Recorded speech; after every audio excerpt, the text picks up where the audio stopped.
Bleeding neck, right? I seem to have left my phone at the house and I need it for swapping between cameras and stuff. So, or do I?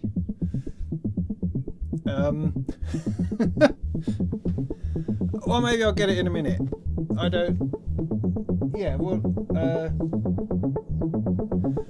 I don't heck. No. Do let me know in the chat if you can hear the voice and the bass line thing going on. There'll be plenty of cockerel. Well, I don't know. They like to settle down this time of evening, so we don't tend to hear them quite so much during the night. Not that it's particularly dark yet. It tends to be a morning thing.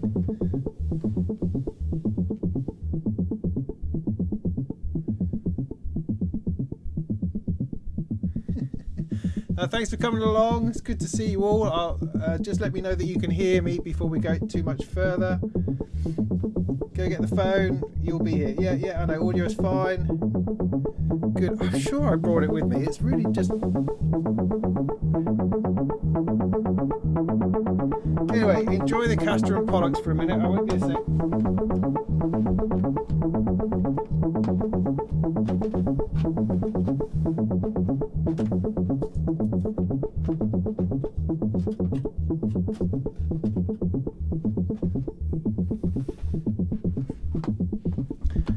See, if my family were watching, right, they'd be here by now with my phone going, hey, it's Daddy, here it is. But of course they're not, are they? They're watching some movie somewhere. Anyway, I'll be back in a tick.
Thanks for waiting.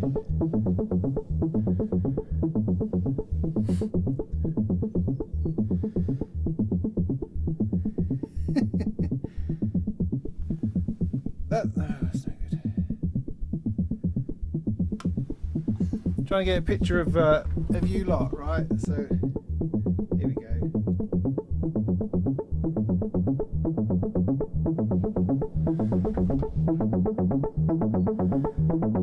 Live streaming.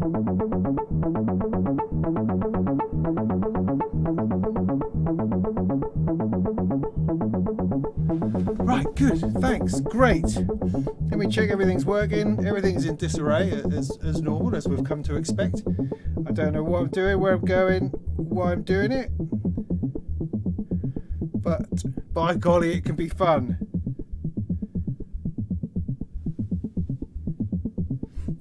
So that's the other camera. Is that working? Just let me see that come up on YouTube. On the tubes.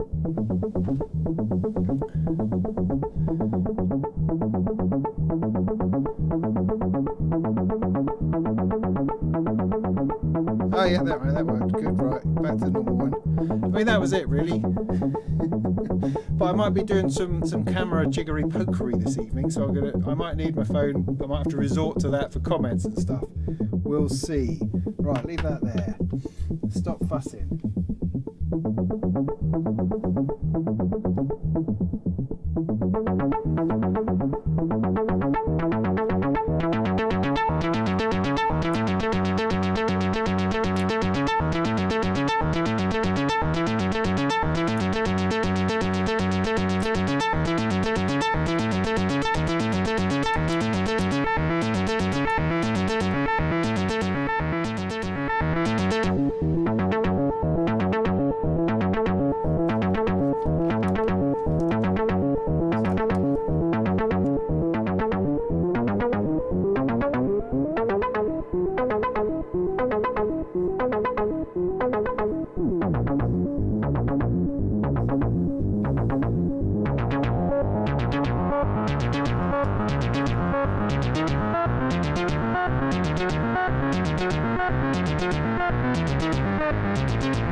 Right, sorry about that. I get carried away. My two favourite things at the moment have to be the Wavefonics 8-step sequencer and the Winterbloom Castrum Pollux. What a great little combination. It's just fat, brilliant bass lines.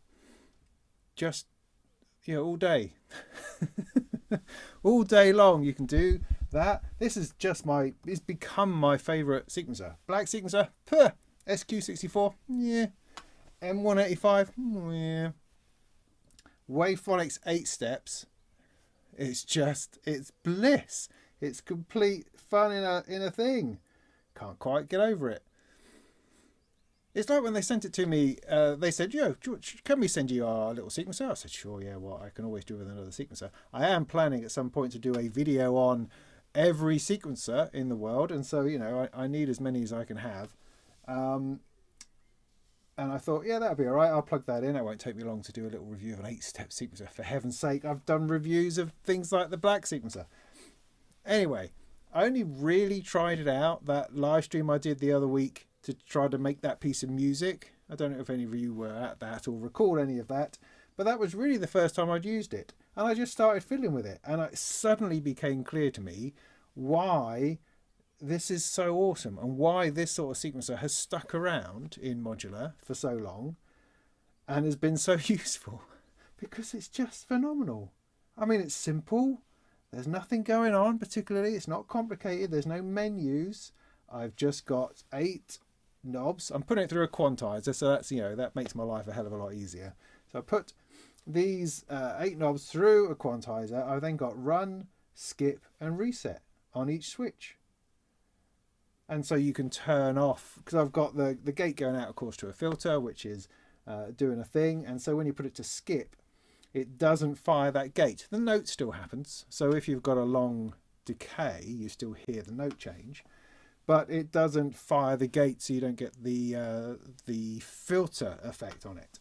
So you've got those couple of things, and you can just play with it all day. I'll give you another spin, right? I'll just calm the Castron polished down a little bit.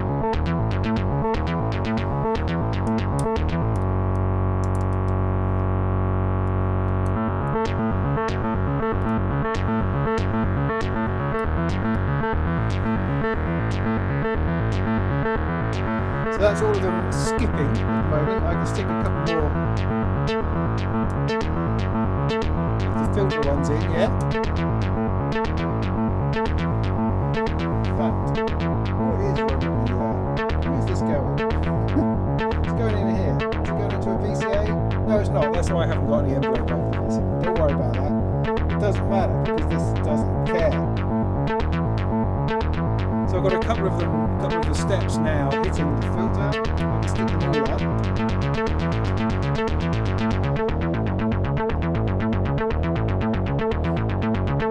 And that's nice. And this is the Castron Pollux going through a 2140. Filter also from Wavephonics, which is nice. It's a nice filter.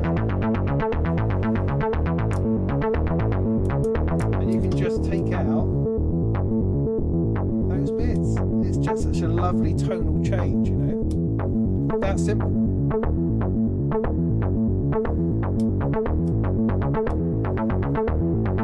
And then the other side of the switch is reset, so I can suddenly hit it into 3 notes.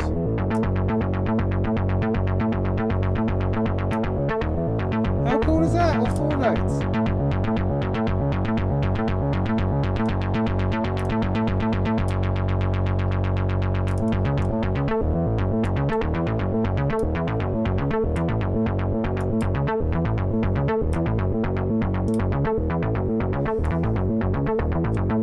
It's just brilliant. It's just that.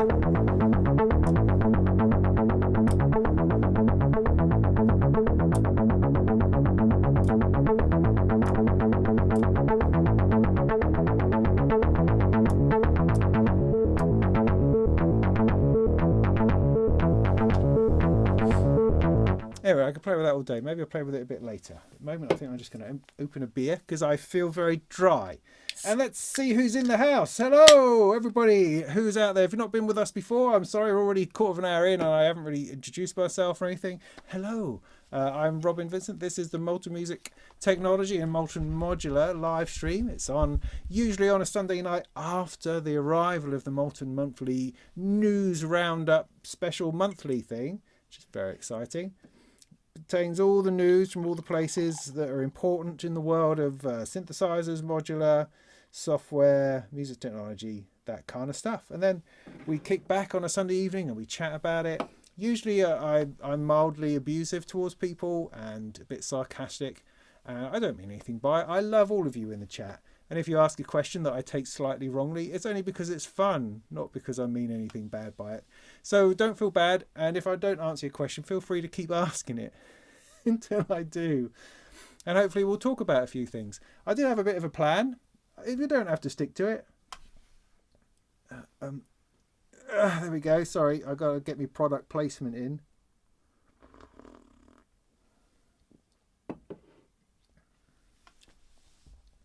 What's what called again?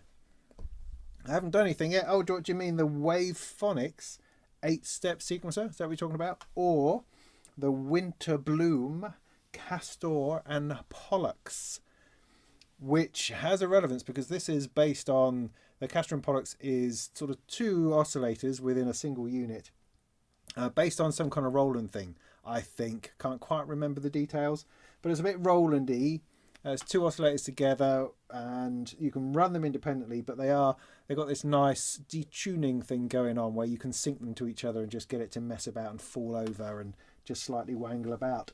But whatever it is that's going on in there, it sounds brilliant. It's so thick and juicy, and these two things together, they just rock. Totally rock. That's me all the time now, just those two things, and I might put some frills over the top, but otherwise, no, that's that. I seem to have found my favourite notes on the microscale as well, which is, well, at the moment it's C, D, E, F, G, and B flat. That's probably some kind of chord. Yeah, see, ignorance is a virtue. We'll talk about that a bit later when I'm drunker, I think, probably. So, Andrew, it's really great to see you here on time for a change, buddy. That's great. Good to see you. Martin, hi, how you doing? Ken, good. Nice mug, I know.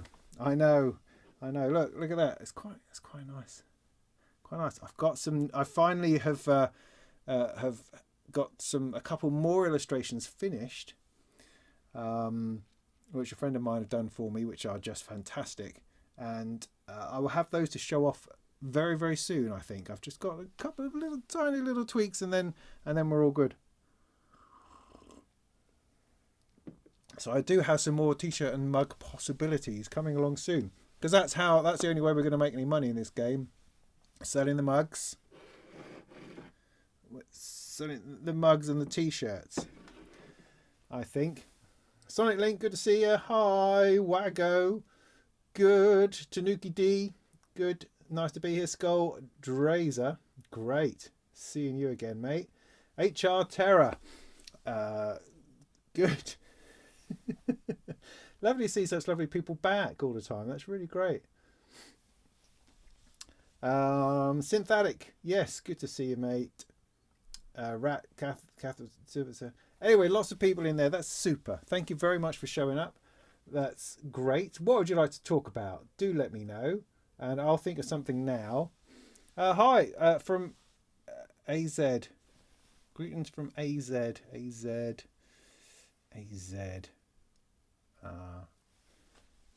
don't know where that is.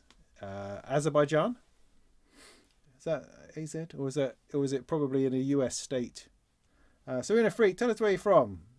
Anzac, I was going to go with, but that doesn't seem right.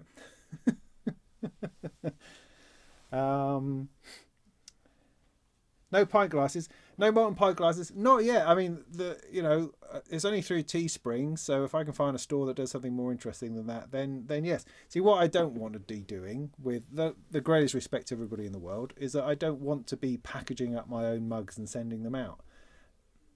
I don't. I mean, we used to have a post office across the road, which was brilliant, but I no longer have that, and so I just can't be arsed with it. So I have to do it in another place that fulfills things. So while I could buy 500 beer glasses with Molten Modular written on them, I'd sell them to you 5 in the chat, and then I'd be just left with hundreds of glasses.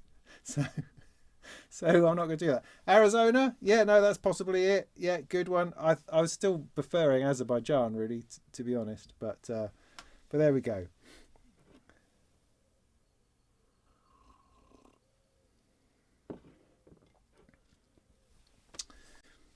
Oh, Steve, so the old M1 support, what is it with Apples and their ever-changing technology? I mean, there used to be, the one thing that you could rely upon on an Apple Mac was that it always worked and it never changed. And that's kind of one of those industry lies that we've been fed for decades, it feels. Because whenever I come across Apple Mac people, I mean, when I used to work at Turnkey, when we were building Carillon audio systems, we had the Turnkey Shop Media Tools had a Mac department, an Apple Mac department, which was run by very, very knowledgeable guys. They had their whole team. They would sell like one Apple every couple of months. We would be selling 5 PCs a day, and we had one guy doing tech support, Lachlan the hero, as he will forever be known, mostly. Whereas they had 3 guys dedicated to Apple, and they'd only have like 3 machines out there ever. Anyway, what am I saying? So yeah, but they always projected this idea that, Apple, you can just rely on it. It's a walled garden. Everything inside is right. It's as it should be. All the developers develop for it. So it's always running, always ready to go out of the box. Whereas PCs, it's all over the place. So I always find it slightly quizzical when you hear about, oh, does it work with this version of some weird vanilla cappuccino version of the operating system? No, or they've just done an update and nobody's plugins work anymore. I don't get what that's about. Let alone when they seem to have invented a new computer which doesn't run with anything. That doesn't make any sense either. So I don't know what any of this Apple business is about, I have to say. I have an iPhone and I have a third generation iPad. That's as far as my Appleness goes. So, yeah, I'm sorry about that. I'd like to apologise on behalf of Apple, really, for all the crap that they've been giving poor old musicians and music producers over the years. And also the lies that they've fed us PC users to make us feel inadequate and stupid. So there we go. Apologies all round, I think.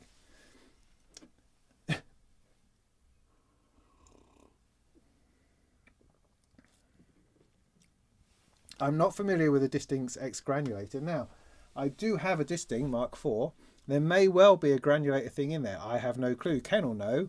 So we'll ask Ken and he'll let me know if there is. But I'm not aware of one. I don't have an EX. At the moment, this time, I see no reason to have one. Because I don't really know what it does. I don't know what it's got inside. What I do know is a Distinct 4 tends to solve little problems that I have every now and again. When I'm trying to do something, and I go, damn it, I don't have a widget mode, whatever. And then Ken usually points out, oh, there's one in the Distinct. So then I dial it in. Oh, look, there's a widget. And now we're able to do the thing we were trying to do. So it's definitely made itself worthwhile. But it's not something I plan to get any more of necessarily. Let alone an expanded one. I mean, a screen would be a nice thing, you know. I would appreciate that. And don't get me wrong, I absolutely also understand the usefulness and the awesomeness of ours at Expert Sleepers, without a doubt. It's just not my bag, man.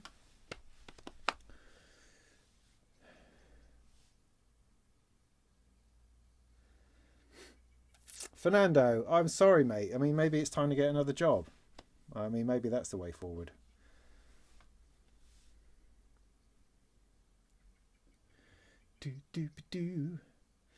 Don't get me started. Okay.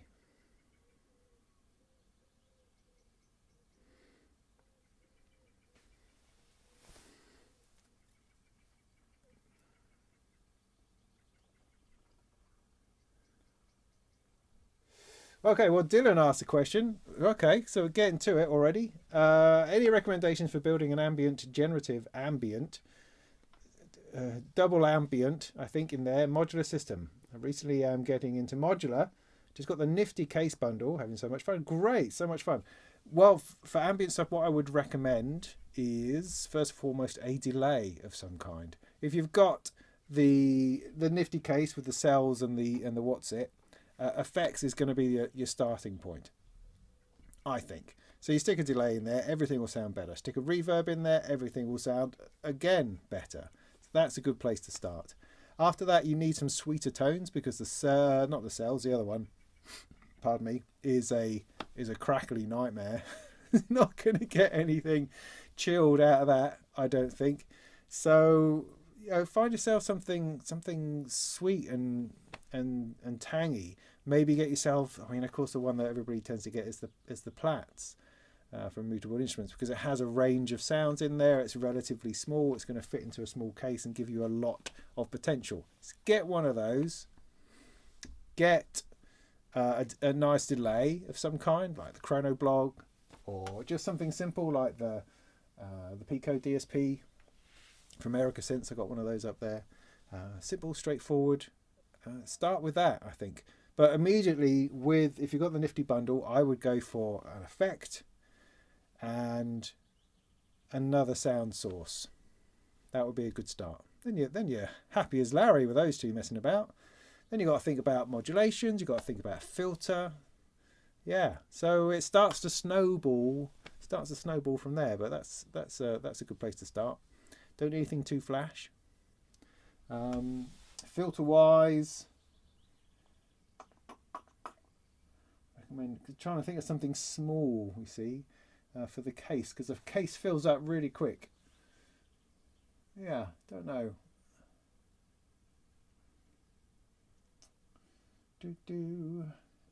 Depends, of course, on your price range. That's always going to be a thing. Yeah, no, I'll think about that. But yeah, that sort of thing. I'm sure other people in the chat are going to have other things to say. Just checking back through. I didn't miss anything important. Demosphere, well done. Congratulations. Welcome. Oh, single malt. Nice. Sonic Link. That's lovely. Okay, cool. Let me just go up to the top of the chat.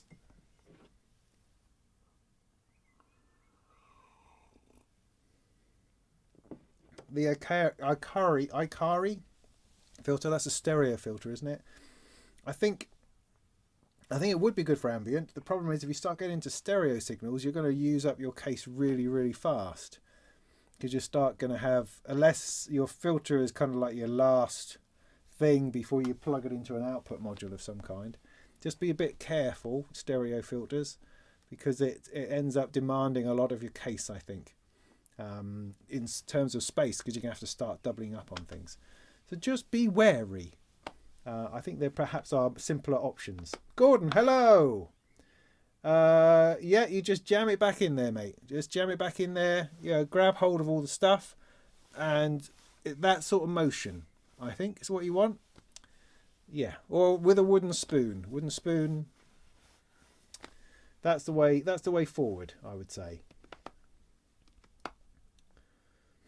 There you go. Synth having a bit of a go. There's loads of good stuff in there. Touring machine, yes, yes. I wasn't thinking of sequencing as such because you do have the cells and that can generate a whole bunch of stuff without too much trouble. Ornament and crime though, I wouldn't go that far. I'm assuming that you're starting off with this, which again brings me to this idea of virtuous ignorance. It's just something that's milling around in my head. I'm not drunk enough yet, but think about that.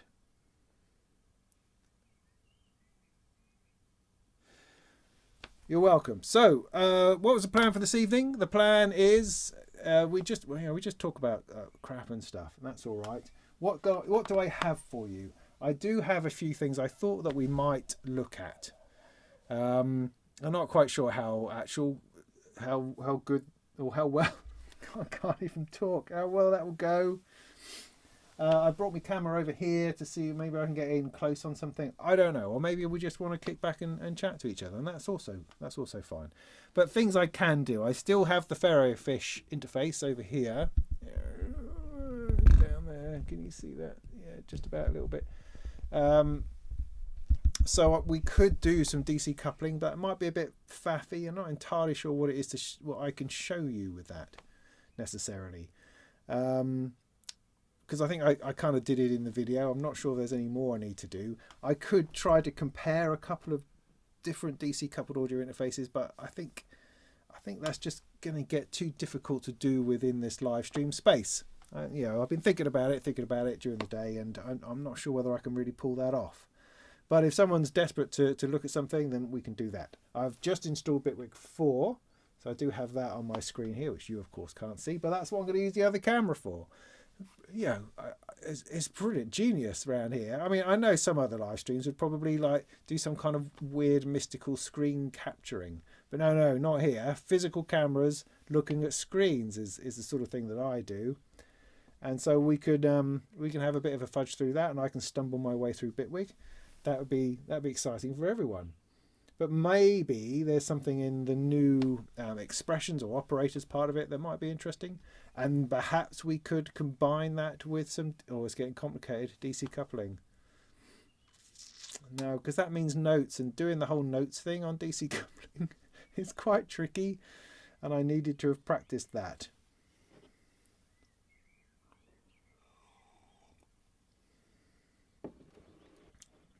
I think if bagpipes are involved, you're heading in the wrong direction.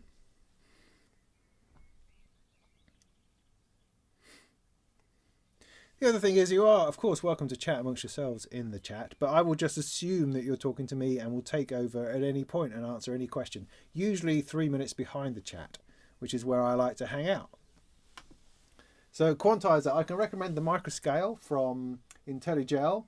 I have that. That's still, I still haven't gotten to the bottom of everything that it does, but at a simple level, I press buttons for notes and it makes notes. It has 2 outputs, which is interesting. I'm not quite sure ever how the two are supposed to relate to each other. I'm assuming they will just give out the same sort of thing. I do also have a dual quantizer from Dopefer, the A156, which I don't use a whole lot because I'm not entirely sure what that's doing. It was a bit of an impulse buy trying to... I needed another quantizer, and I thought that might be a good, cheap, simple, straightforward solution. And it probably is. Probably is.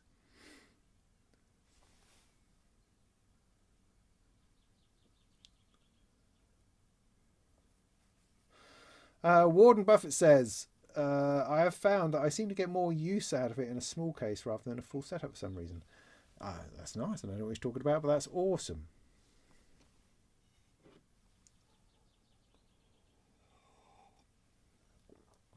Native VS, good to see you.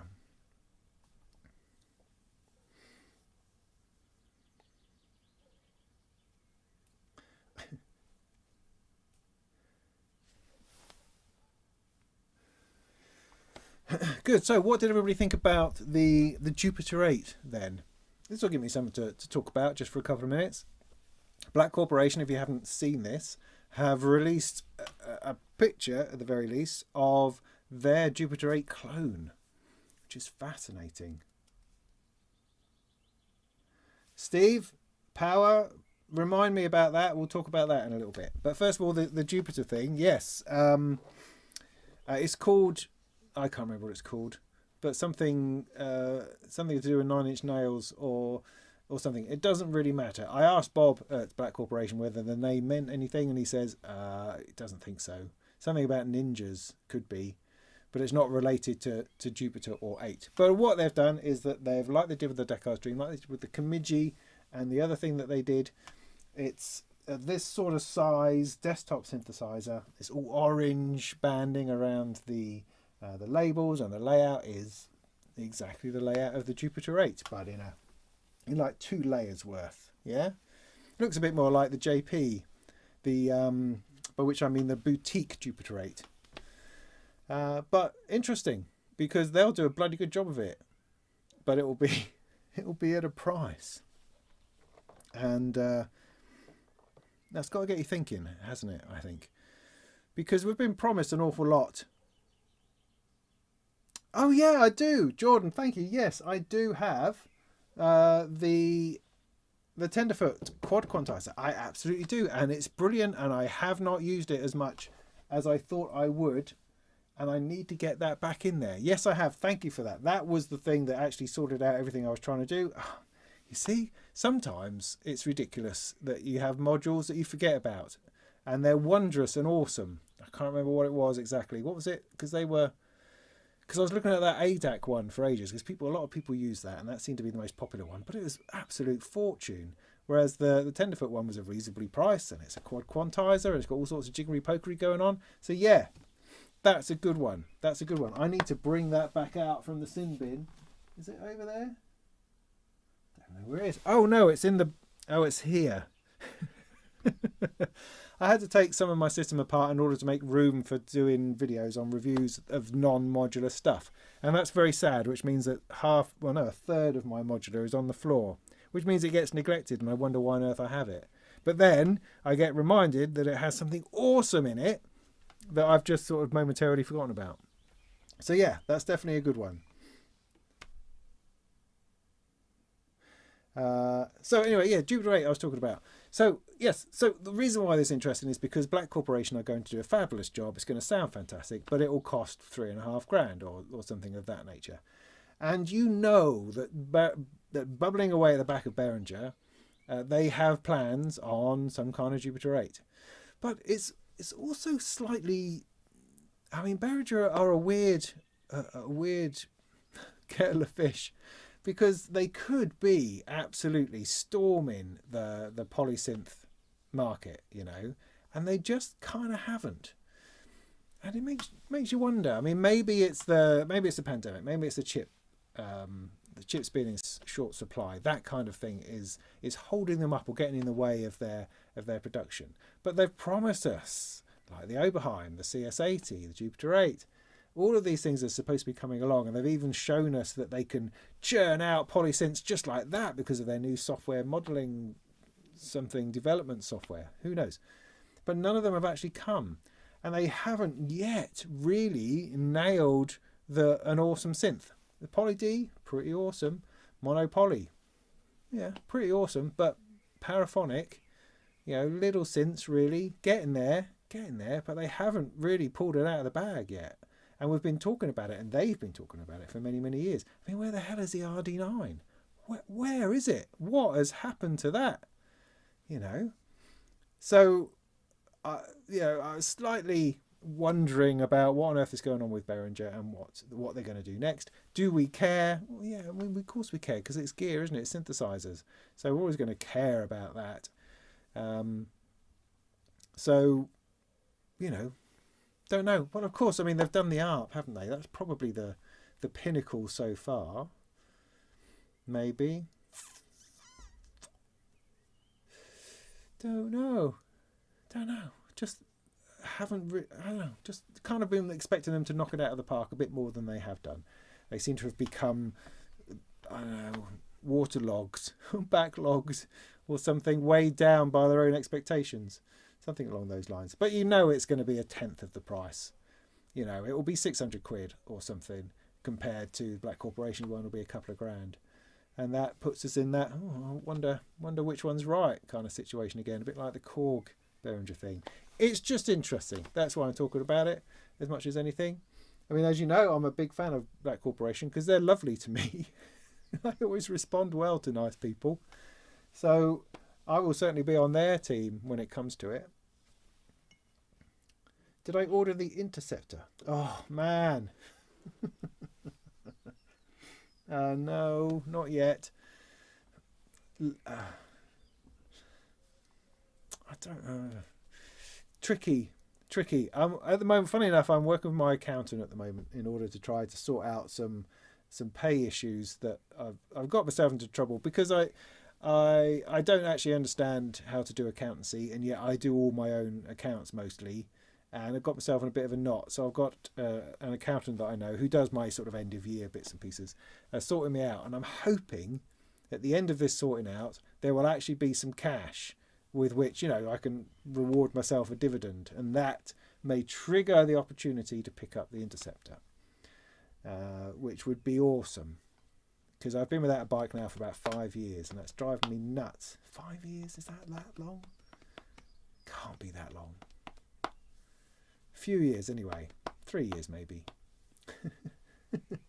So that would be really nice. Although I keep getting dragged back into Kawasaki Z900s RSs and Triumph Speed Twins and stuff. Street Twins, or one or the other. I know I can afford the Interceptor, but I know that really I want the Kawasaki because I've had a Z650, I had a Zephyr, and it seems like a natural progression. But maybe that's for another channel. But no, I'm not there yet. Hasn't gone through yet. And also when I was in the shop a few weeks ago, they were having trouble sourcing the actual colour that I wanted as well. And it's like, well, I don't want to go, oh, all right, then I'll just have this one. You kind of want the one you want, if you know what I mean. So anyway.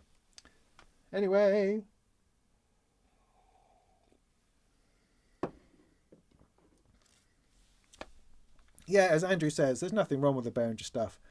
It works mostly as much as anything else. It has some failures and some issues, but it's built as well as anybody else's stuff, really, for the most part. And if it doesn't, well, it is cheaper. Inky to Cat. Hi, good to see you.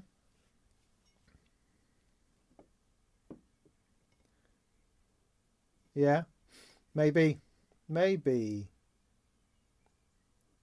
When I spoke to Dan, the man with the hair, the kid with the hair who's doing the demo videos at the moment, he seems really nice. So I've got every hope that he will put forward an idea and an image of what they're doing as something that's groovy and interesting, and certainly they're helping a lot of people get into synthesizers and stuff like that. So anyway, I'm not going to go into it. If you want my Behringer review in a nutshell, it's just that good grief, they make a lot of synths, and what on earth are they doing half the time? And so I'm quite happy to weigh in on plenty of criticism and thought about that, as well as acknowledging the fact that they're just a manufacturer of synths and we perhaps need to get over ourselves sometimes. But there we go. Up and down, emotional roller coasters. What did we get to?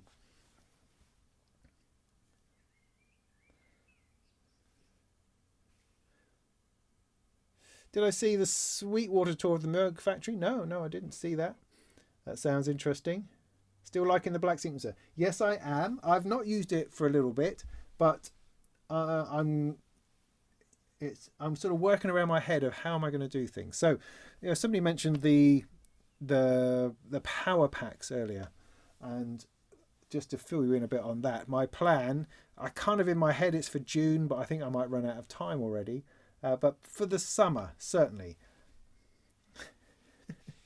Spray paint, just spray paint. I don't know, Amazon black spray paint. There's some. Let's have that. It's not very good because it chips. So whatever I got, don't get it. Get something that doesn't chip quite so much. Just black spray paint. You could use Chaos Black or something from Warhammer. That might work. Anyway, what was I saying? But I was saying about, so plan, right, so portability. So I have this plan for the summer to go out and about with my orange case. Orange case, that one. See that? Nice, yeah. My lovely orange case. Going to take that out and about and make music out in the countryside, because I live in the countryside, and I'm going to sit out in a field with my camera and a recorder and make some music. That's the plan. So in order to do that, I need to be able to take some form of power source with me. So last month, I think we were talking about, we talked about it a bit on here, and people had some ideas, lots of things to do with jump leads and car batteries. I still don't quite understand. I mean, it makes some kind of sense, but that's not really what you want to be doing, because you've got to think of, I'm going to be having that in a rucksack, right? And I want a power pack to go with it, pair of headphones, camera. These things I'm going to have to carry either walking on my bicycle or hopefully at some point on a motorcycle. So it has to be carryable. I can't have a trolley with bleeding car batteries on it. That's not the gig. The other thing is that I don't need to run anything other than the system. I don't need to be running a PA or lights or anything. So I'm going to be outside. The camera will be battery powered. The recorder will be battery powered. On regular normal batteries. It's just the modular itself that I need to power.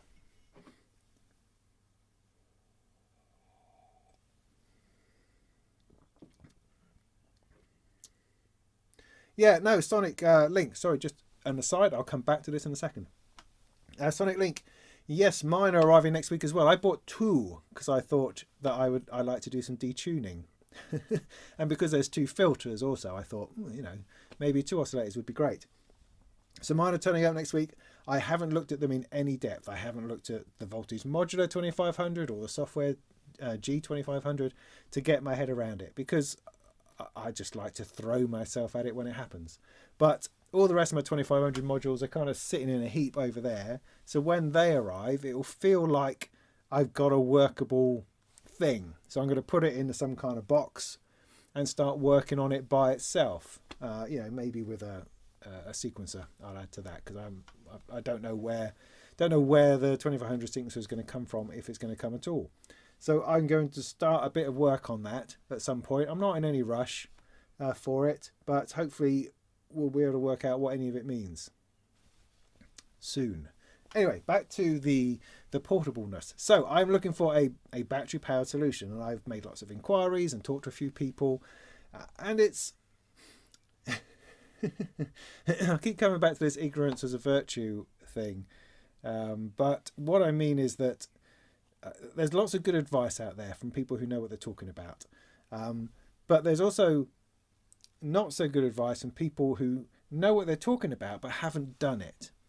And that is a whole different thing, in my experience.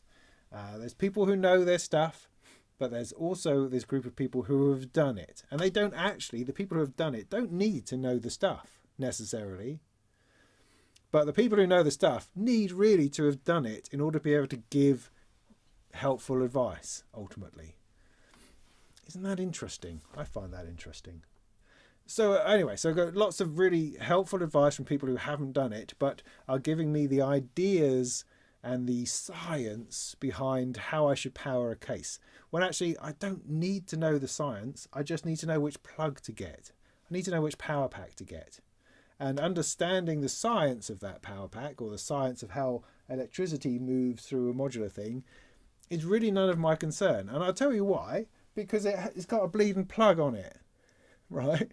If it didn't have a plug on it, if I was having to wire something in order to create power, then I would understand my needs to know about plus and minus 12 volts, or plus and minus 5 volts, and this, that, and the other. I don't need to know that. I just need to be able to plug it in. So that's my thinking on it, really. Now, I do need to know, the thing I do need to know about is how much power it's drawing, how much current the case is drawing, so that I can make sure I get a power pack that's sufficient to run it for the length of time I want to run it. In which case it's the what am I talking about? Whether how long I want to run it for, whether it's an hour, 7 hours, or whatever. My understanding is that you can run for several hours off one of these power packs these days. But there are two options. There's the kettle lead internal power supply, which is what it currently has. So you're trying to put in, 240 volts into the side, and then that's been stepped down internally to create whatever it needs inside. And that's fine. That's one way of doing it. And for that, you need kind of quite a chunky caravan type leisure battery, I suppose you could say. So that's one way of doing it. The other way of doing it is to have a bit more of an external power supply, like a laptop power supply, plug that into that, and then all you need really is a laptop power bank. That should work, as far as I can work out. What the actual product is, that's a whole other thing. That's the hard information to get from people, that is.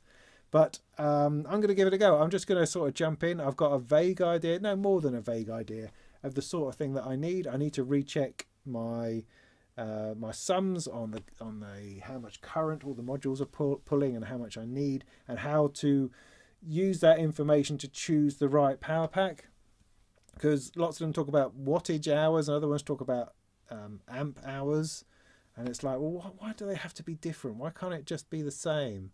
I mean, obviously you can get from amps to watts through P equals IV or whatever, so that's all got to be possible.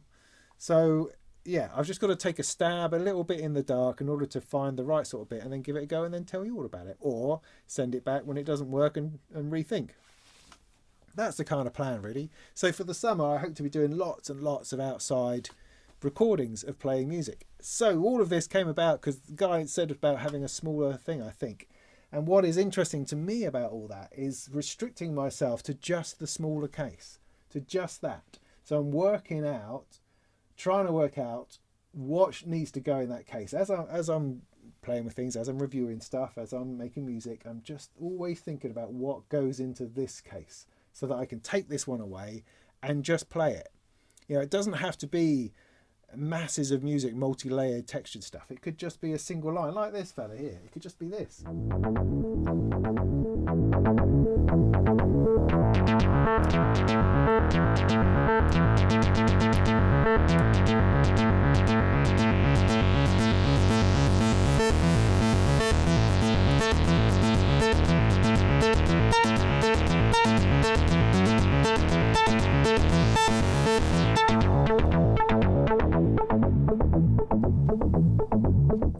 I could do that for half an hour in the countryside, headphones on. Brilliant. I could do that. So yeah, so that's the plan. That's a bit of that plan that's happening. So I'm hoping to get into that this month. If I can find a little bit of space and time to do that, that would be great. The other thing that will involve is this, I think. I don't know if, I mean, I've had this for ages, but I only really use it for one thing. And I've just got a quick question, in case anybody knows. If I was to use this as my recorder, this thing here, I'm assuming, right, that I can plug is that in, out, hold, where? Oh, here. That's the inputs. I'm assuming I can plug the output of my modular into here to record onto here, while at the same time recording through these mics onto the 4-channel setting. That is my understanding, having not tried that. The filter is a 2140 low-pass filter from Wavephonics. Wavephonics just sent me the sequencer and the filter to have a go at, and they're sitting here really nicely, making themselves incredibly useful, I have to say. I've not touched my... no, everything else is doing other things. But this little combination here, the 8-step, Castor and Pollux, and this 2140 are having a lovely time, a really lovely time. So yeah, that's the question about that. Can I run this as 4 tracks? Is that what that means about it being a 4-channel thing? So that you can record the 2 mics and the 2 inputs at the same time? Because that way I could record the music, but also the ambient sound, which I think would be fantastic.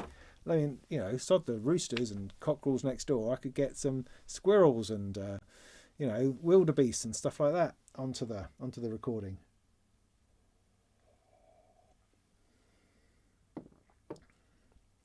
Synth Addict, you use power banks for everything. Cool. Well, let me know which ones you have, because as I say, my research so far has generally told me that it's more complicated than it needs to be. So I don't think it is complicated. I just think you need to get a battery and plug it in and it will work. Whereas, oh, cheers, mate. I know, but there we go. But I appreciate that. But what was I saying? Yeah, yeah. So I actually think it's easy. I think I just need a laptop power bank. I just need one that's got enough ampage, that's generating enough amps, and it will work, assuming I put in a power module into this. Or, as I say, I get a leisure battery with a plug on and plug into that, and it will just work. It just seems silly to take a bigger battery in order to step down inside the case to a smaller amount of volts. Why don't I just go straight for that smaller amount of volts, therefore smaller battery? That seems to make a lot more sense to me. However, there is the thought of, well, if I have a proper plug on something, I could run other things. Like I could power my camera without having to worry about taking batteries or not. I could power the recorder without having to worry about batteries or not. I could run a couple of cameras. I could potentially run a speaker. So if I did do an outside thing, I could actually make sound, you know, if I took a bigger battery with a proper plug on it. So that does open up different options. So my plan actually is to do both. Is to have to get 2 batteries, 2 solutions, and try them both out and make lovely videos about it and tell you all about it, so that there is actually good information out there for a change. I'm quite surprised that there isn't better information on this out there. So that's the plan. I'm quite excited about that. I mean, I'm quite excited about that whole move away, because I think I've been trying to work out at the beginning, so for the sort of like the first half of this year, it's felt very intense. I mean, I made like almost a dozen videos last month, which I was very, very happy to do, very pleased to do. But I've felt a lot of pressure the last couple of months to do reviews on things, and that's fine, and that's good. That's what I want to do. That's part of what I am and what I do. But I've been feeling a little bit lately that doing a review on something is fine, but what I want to really be doing is opening up more ideas and more concepts and explaining those, because I think that's perhaps, I say so myself, that's where my strengths lie, in my ability to explain things which are quite difficult. You know, I go through a day of headaches, so I can then explain it easier. Now, I get an element of that when doing a review, because you're opening up a certain product and you're looking at the concepts within it, I suppose. But also that has a very kind of narrow view, because you're only talking about a single product. Whereas I want to talk about bigger concepts, like doing modular mobile, doing DC coupling was a bit more interesting. I'd like to do a thing on different filters, do a video on filters, do a video on sequences, do a video on logic, you know, that kind of thing. So I'm trying to work towards that. Obviously, you know, the day job gets in the way of those kinds of things, and I have to do what I have to do. And also there's kind of that danger of saying yes to too many people, because lovely people send me lovely bits of gear in order to try, and I know that they would like very much for me to do a video on them, and I would very much like to do that. And so it just ends up being a lot of it, and I don't know whether I ever get to the end of it in order to then start doing something else, choosing a bit more. Perhaps I need to get more choosy. Maybe that's the thing. But, you know, one has a day job, and so one can't always be so choosy. But they're just thoughts about where I'm going. But I'm sure there'll be lots more reviews and stuff going on. I do have the Wangulator just over there, and if you'd like to see it, let me know, and we'll do something with that. But anyway, somebody was saying something about something.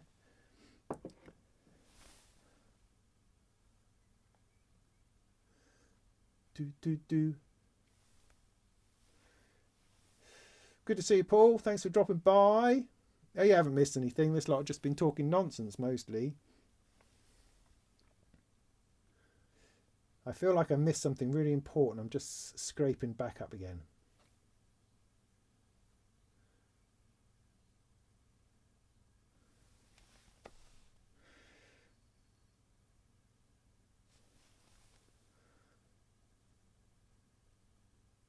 Yeah, this thing here, for me, has been awfully useful. I mean, I know lots of people make do very posh things with microphones and, you know, live streaming and making videos. I use this. This is now my sound source for recording my voice. I just sit it there on the table. Sometimes that's annoying if I'm tapping on the table a little bit, but it picks up the noise, picks up my voice beautifully. Sounds great. You know, no more struggling with a tie mic or trying to wire up something else.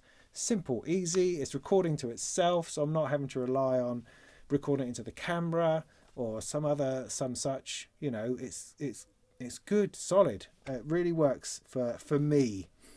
It's another thing to hit record on, of course, I understand that, but it really works out for me. A portable 230-volt generator, somebody asks. Lord Wader, he asks. Yeah, that kind of thing. Don't think generator, because that's probably the wrong term. I'm not looking for a boom, boom, boom, boom, boom, boom, boom, boom type generator. I'm just looking for what is essentially a car battery. Or they said, no, not car batteries, but a battery in a case that has a plug on the side to run the modular. Yeah, I'm looking at one that has a regular plug on it, so 240 volts or 230 volts, I suppose, whatever. But then also looking at one that's more of a laptop style one, because you can run modular in both sorts of ways. You see what I'm saying? Anyway, this is a conversation we had a minute ago. I'm just refilling in some of the details in case people didn't understand. Yeah, I know there's a ton from China. I'm pretty sure I can stumble upon the right one. People talked about, what did they talk about? Zero something? I can't remember now, but I will remember it when I have a look. It's got to be the right thing.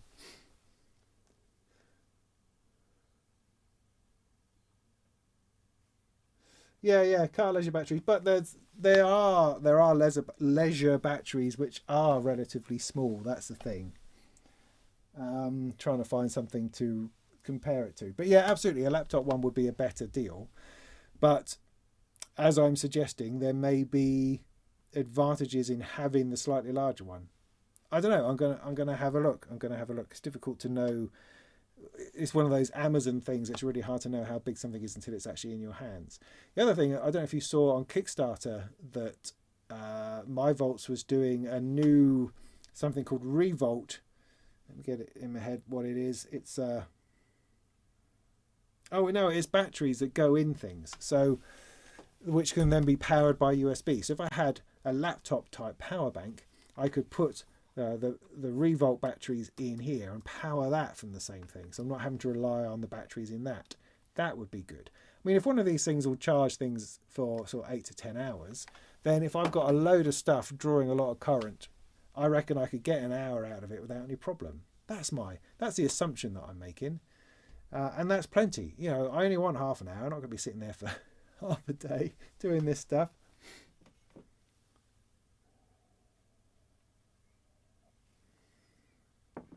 Yeah, a nuclear backpack, something from Ghostbusters, I think would do quite well.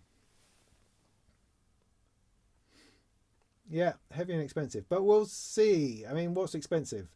I mean, none of these power banks are expensive as a module, so I don't think that's a problem. No, I don't want to be in a van. I want to be on my bike.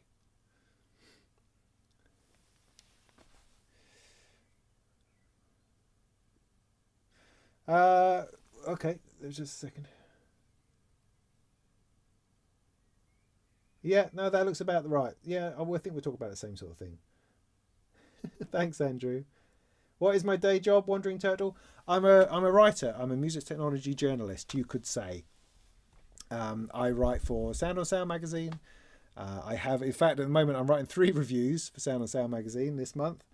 I got the inside cover, not the inside cover, the contents page photo last month, which was a personal victory for me. I haven't quite got a cover yet, but you know, I'm working on it. So yeah, I write for Sound on Sound magazine. I write for gearnews.com. I write for careersinmusic.com. So essentially, you could say a freelance music technology journalist is what I do as a day job. And that keeps me very busy, but it also keeps me drowning in gear.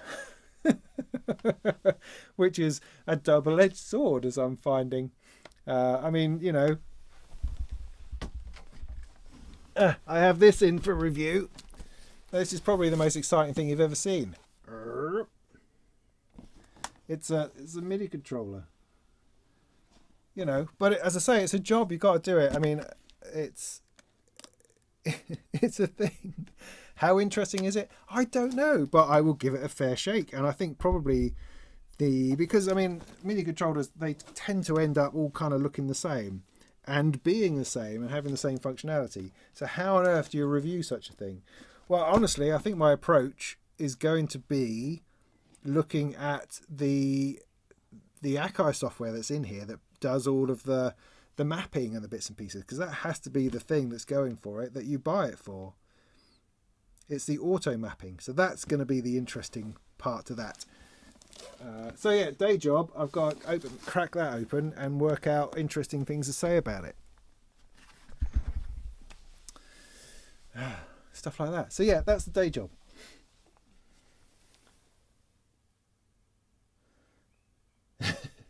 Yeah, I have threatened. It's not a threat.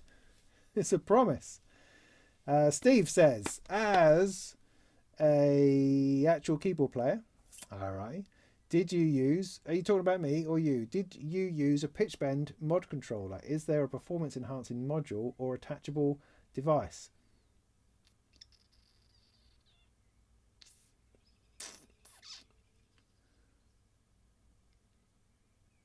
Ape, thank you. Just reading your reply underneath. So I reckon, is that a yes then, that I can use this to record the modular in here, environmental sound here, and then I get 4 channels or 2 stereo signals that 2 stereo wave files that I pull off out of the SD card and stick into my software. Yeah, just confirm that for me, thank you. That would be great. Thanks very much.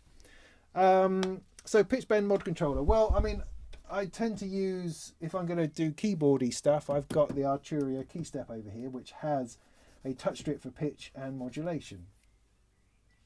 Now, if I wanted to do something interesting within modular, which is not that, I would use, oh, it's down here in this bit. Hang on. If I can unscrew this, I'll show it to you.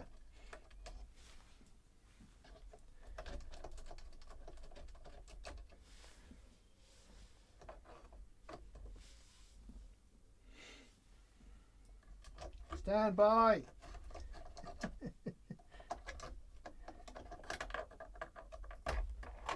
Oh no, it's all jammed. Oh, I'll have to pull it off. I really don't ever like detaching the power cable. I like the power cable to stay with the module at all times, and I feel like I failed at something if I have to detach the power cable. Anyway, so I pulled this one out. This is the I don't know if this answers your question at all. The LS1 light strip or LS light strip from Sound Machines. And what this is, it's just a little touch sensitive thingy here, but you can use it for all sorts of things. You can write in some modulation, you can record the movement, so it's then outputting kind of a whoop, whoop, whoop, whoop, whoop, whoop, whoop. Or you can just use it as pure CV to go whoop to something and back again. And it's incredibly useful. You can use it in all sorts of places. I mean, I've been thinking a lot about chord changing. Again, when I did that patch from scratch the other week, somebody in the chat was saying, oh, it'd be really good if he changed chord at this point. You know, we're like 40 minutes in. And at that point, it'd be really nice to change the chord. And he was dead right, it would. But I was too scared to try because everything was sounding great. And the last thing I needed was just to go off in, you know, to some terrible bit of pitching all over the place. And I've since looked into the microscale again to try to work out how would I do that? How can I do that? I need to be able to do that. And this is the sort of thing that would help with that, because I could plug this into the microscale and then just press on here, and that would send voltage to it, which would transpose it, and there would be a different chord, or, you know, a transposed chord. And that could be a really great thing. You know, it just requires a bit of practice.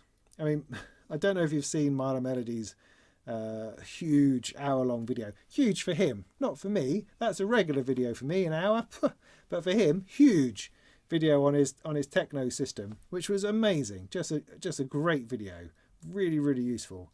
But one of his key elements was practice, which I thought was really interesting, because that's not something that I consider.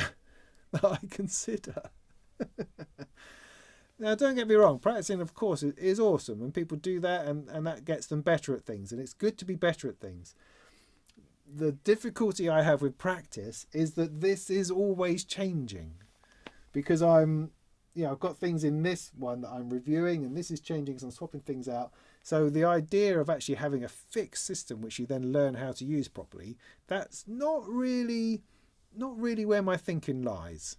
I like to have a more of a discovery time, a more of an incidental time with modular, where things are just sort of happening, and there's a little bit of stumbling, there's a little bit of fanning about, but highly enjoyable along the way. That's kind of what I like.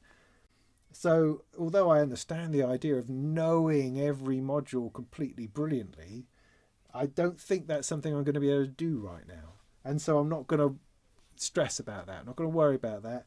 I'm just going to get on with teasing stuff out of stuff as much as I can, and hopefully trying to remember it.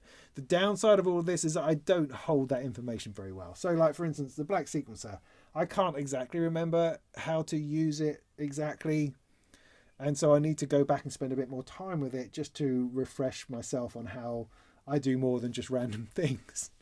You know, so there's bits and pieces like that, but that often doesn't take very long. Like, I've spent a bit more time with the M185 sequencer here, and it's brilliant. It is brilliant, and spending a bit of time with it reminded me of that, and it's a really good fun sequencer. Absolutely a good fun sequencer. In fact, these two working together were pretty awesome.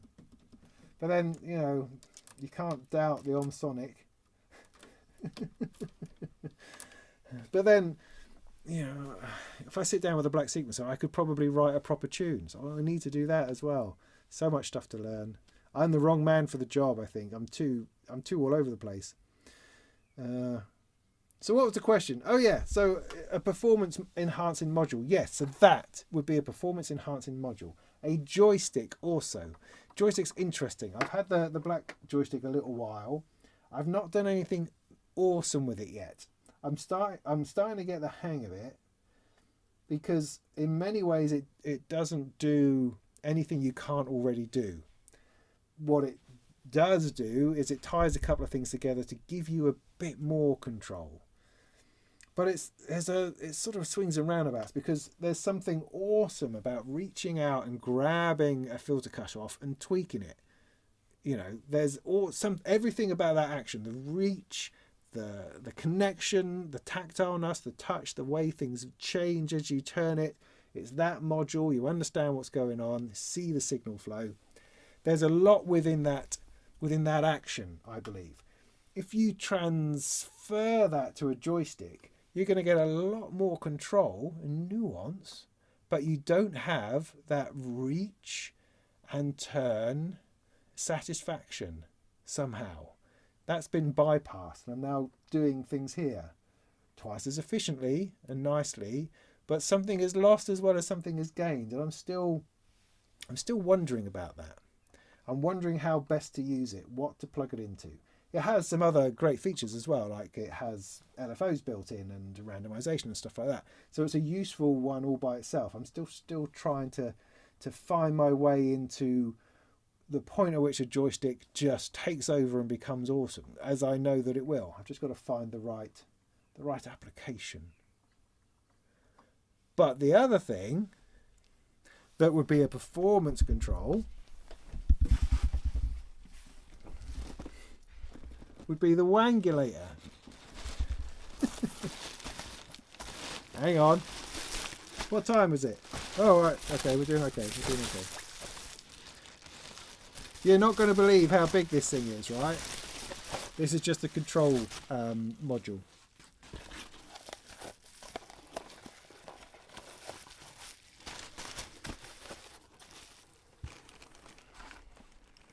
Now I should say that this is a pre-production model. It's not the finished thing, and there's a few tweaks they will be making to it, which is fine. We'll get to that. And this is for Sound on Sound ultimately, so I'm not going to be making a video of it particularly quickly.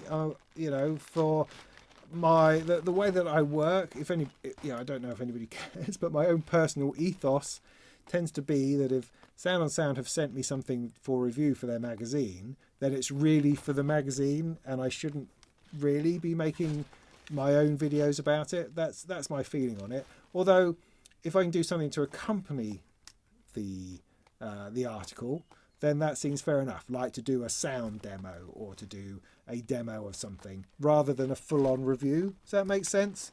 That's the way I'm working it, in order to avoid any clashing or conflict of interest. But as for showing you this here and now, I don't think that's a problem. So are you ready for this? It's flipping enormous. Look at this thing. It's just extraordinary. Look at it. It's amazing. This guy who put it together, he must be the size of a bear. Just fabulous. I can't wait to try it. I haven't tried it yet. You know, it's on my schedule of things for next week. But wow, this is, I mean, look, this huge piece of wood on here, flipping metal. This is like something that RoboCop would have as a hand. And I'm not laughing at it, I'm just laughing at the extraordinariness of it. I think it's just amazing. And the fact that it's called the Wangulator, you know, they're doing everything right with that fella. And they have actually got in touch to say they are going to make it a little bit smaller. They didn't realise that not everyone is 6'5" with enormous hands. No, it does work. It's not so enormous. It just, you know, comes out of the box and it just makes you laugh straight away. So what is it doing? I have no clue. No, I mean, it's fairly obvious what it's going to do, I think. The other end, it has a bit of a cable on the end. Let's have a look at the module.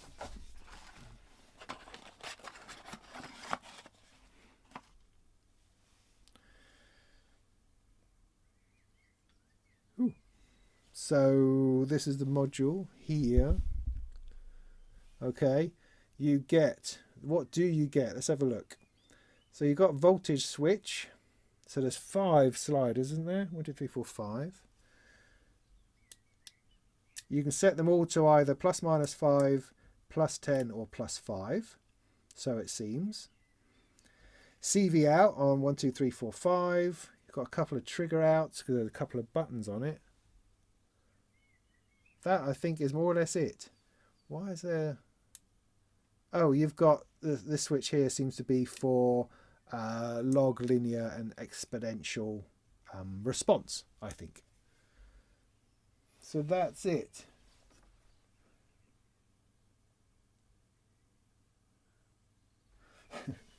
The other thing is that you've got to think of 5 things to control. That's the same thing with a joystick. You've got to think of 2 things to control at once. What is it that I want to do? But whereas with this, you've got to think of 5 things to control at once. Interesting. Very interesting. I'm looking forward to plugging that in some point soon. This evening? I don't know. I don't know. Look at solar ones.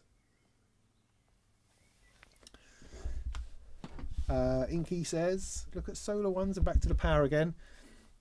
But possibly, I'm not convinced that it will generate enough power. You know, my experience with solar panels is that you've got to either have a heck of a lot of them, or you've got to wait a long time for things to actually charge. And of course, it has to be sunny, direct sunlight. Not, I know they all say they work in indirect sunlight, but do they? Do they really? So I don't know, maybe, but often power packs you could charge with solar panels anyway. So I don't know, maybe it's not something that is important. I mean, you know, it's important for the planet, of course, but not important to me just at the minute. Bicycle generator, yeah, no, not doing that. Thank you. True, the Jackie runs forever. Great, good. Good, good.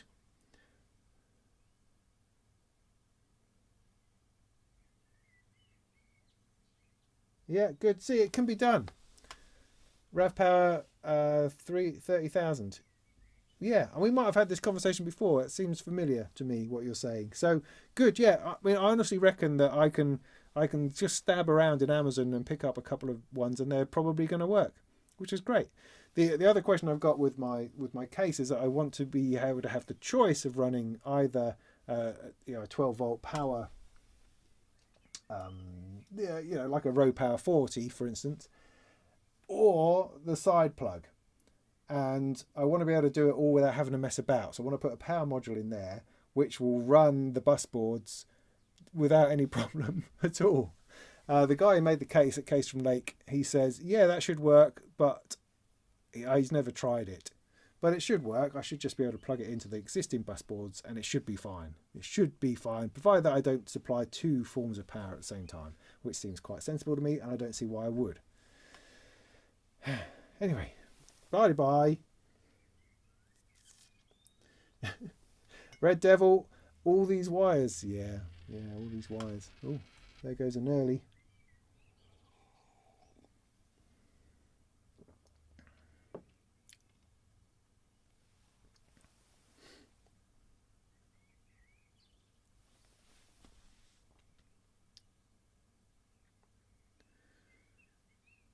No, I didn't use the big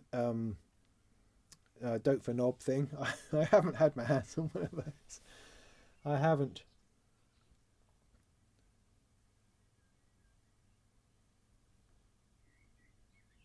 Oops.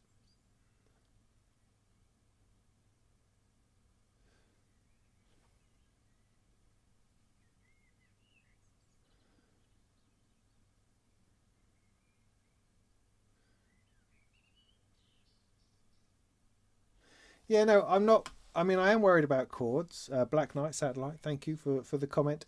I'm not like that worried about cords in order to have to invest in an ACL Symphonium. Really, it's a beautiful module, but I don't have the days in the week to understand that or the money to pay for one. So yeah, there are definite ways of sorting out cords, like the Harmonag, and the Harmonag and the Symphonium, of course.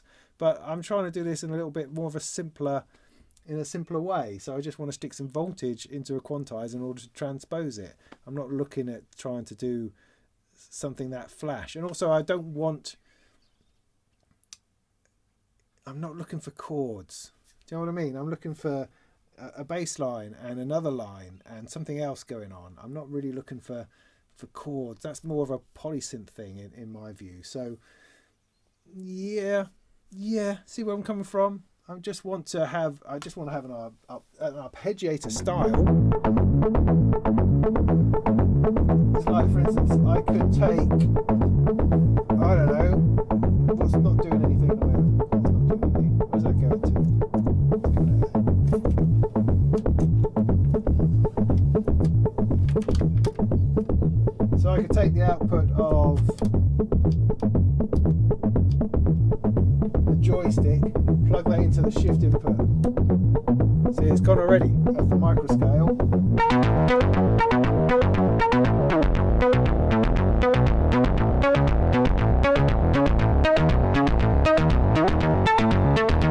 And just do that. That's all I need. I've already done it. I'm just trying to find the best way of doing it.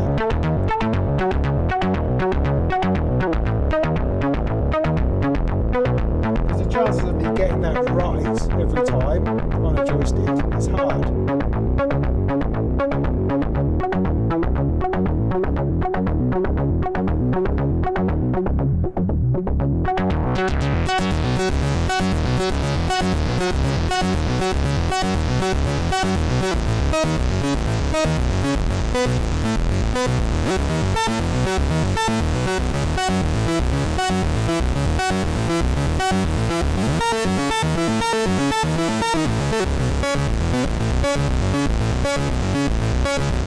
Do you see? I mean, you can do it with a precision adder. I've got one of those somewhere, but it's not quite versatile enough. It just kind of octaves are fine. I just want to go up a fourth or a third or a fifth and back again, or not the other way. See what I mean?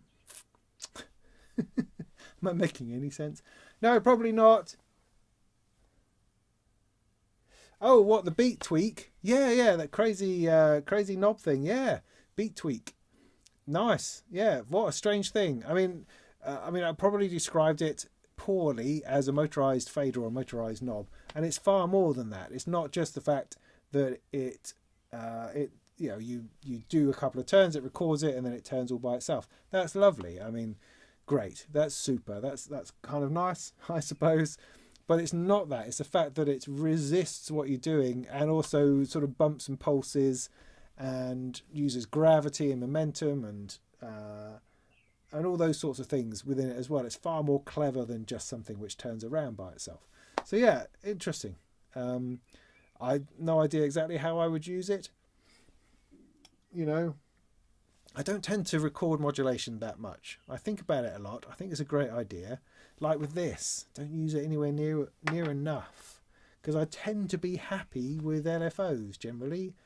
You know, I don't need, do I? I don't know. I haven't really thought about it enough. I'm quite happy generally. I'm a simple person. I like LFOs.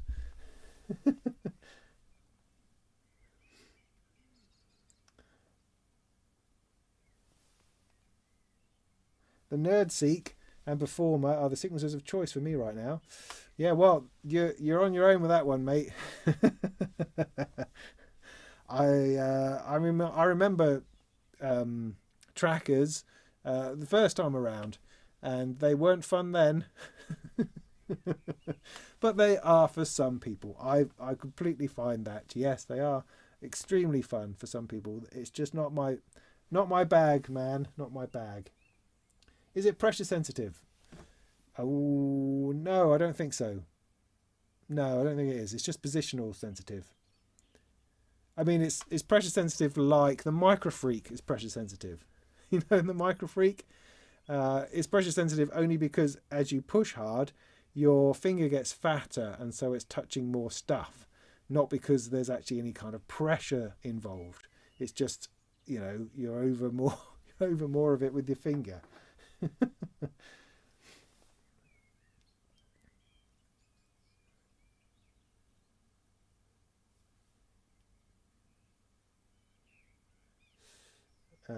Asdi Fassi, great. You're coming armed with emojis, I can tell.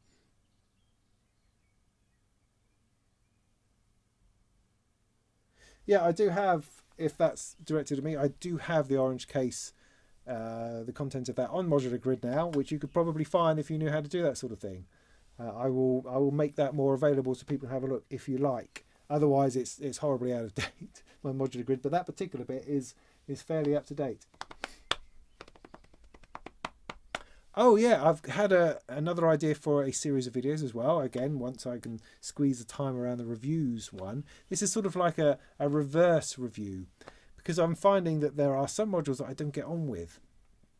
And so I wondered, and these are always, often complicated, interesting modules that I've always been planning to do a review of, but I find it difficult to do a review of things that I don't get on with. Unless the man is paying me to do something, that's different. I come up with a plan for that. But if it's just my own thing that I'm doing, I don't really want to do a bad review. I don't think that helps anybody particularly, because a review is ultimately one person's opinion, and I've definitely found that people like different things very, very much, particularly in modular. One person's horrible piece of noisy junk is some other person's beautiful, angelic module of heavenly music. It's very difficult to stand there on video and say this is rubbish. I mean, some people do, no doubt. There's the opportunity to do that, but at the same time, it seems a shame that there's some modules I'm not talking about because I can't quite bring myself to either understand them or because I don't want to give a negative vibe across. So I've been trying to work out a way of spinning that. I don't mean in a dishonest way. I just mean in doing a video on a module that I struggle with, in order to demonstrate that struggle so that other people can see that that some people do struggle with some modules. I think that could be helpful to people, because often, I remember when I started out with this, when I had the clouds, it was doing my head in that I didn't like it, because it wasn't just that I wasn't getting on with it, it was that everybody else in the world was getting on with it.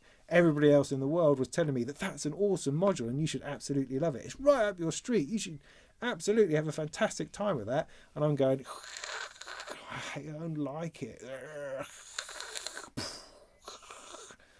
I don't get it. And so it was difficult. And it was difficult getting to the point where I was admitting that I'm not getting on with this module. And I ended up doing a video on it, a bit. I did it in a live stream, just trying to demonstrate how this is just not working for me. And so I ended up selling it, which was fine. So what am I trying to say? But it took me a while to understand that was okay. I kind of felt that I was failing. I wasn't understanding something. I was being pathetic, or the whole modular game was over because I couldn't like clouds. So what I'm getting to is that I do have a few modules that I just can't seem to get to the bottom of it. And at some point, I feel I need to draw a line under it and move on with what I want to happen, as opposed to still struggling with something that I just can't seem to gel with. Do you know what I mean? So I thought that would make for an interesting video. Also because, as I say, I'm not trying to do it in a negative way, give it a negative light. I'm trying to do it in a way that I'm struggling with this module. Here's the reasons why. It's probably all me. And in the process of making this video, I've actually discovered that I love it, or maybe I don't, or perhaps I've got a better appreciation for it. But in focusing on it, because I've been reticent to focus on it because I don't want to do a bad review of something unnecessarily. So this way round, I can do a critical review of something which I'm finding difficult, which is critical of myself as well as of the product, in order to hopefully highlight areas which other people might find difficult as well, and to give people better information. Am I explaining that right? Am I somehow managing to nail that down without putting myself up for making criticisms of things unnecessarily? Does that make sense? So yeah, I'm going to do a few of those. I think that could be good, and that also allows me to release a couple of modules which are filling a lot of my case, and I need to move on from. And I want to be able to do a video that the manufacturer would understand is not a criticism of them necessarily. It's just how I'm not gelling with the workflow of that particular module. Yeah.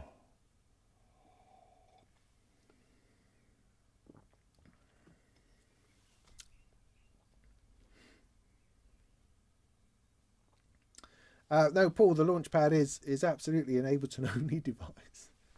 Really, I think, more or less. Ba, ba, ba.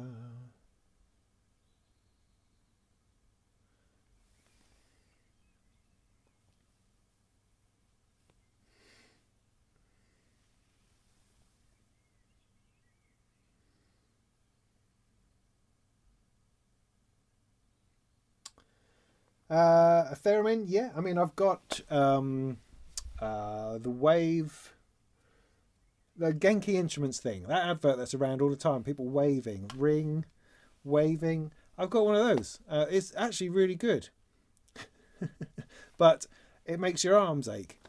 So I don't know how good it is, and I feel stupid. I don't want to feel stupid when I'm making music, and I don't want my arms to ache.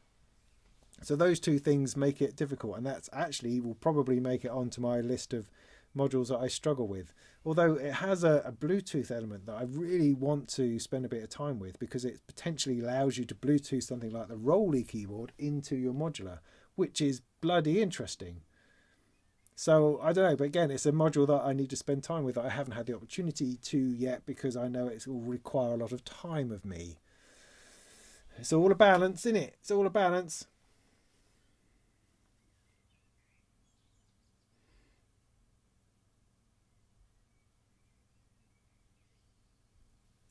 Steve, yes. Joystick, yes. 2 parameters, yes. All right, look, there's 2 things right in my sequencer here. Let me plug the joystick into 2 things, and so I can show you that I really do understand. Is that, no? That's a through. That's a reset. I think that's an input. Let's try that one and that one. See what happens. See what happens. Yeah,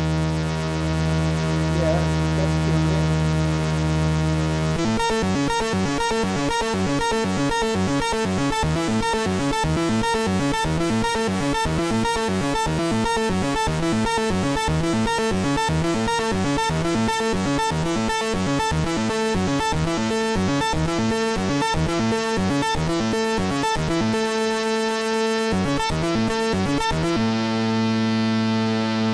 So at some point, I think when I cross the axis, Y holds it. That's not that interesting.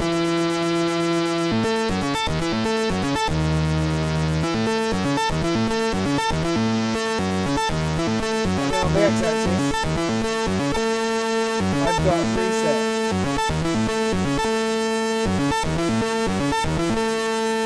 What have I? Oh, I'm breaking it now.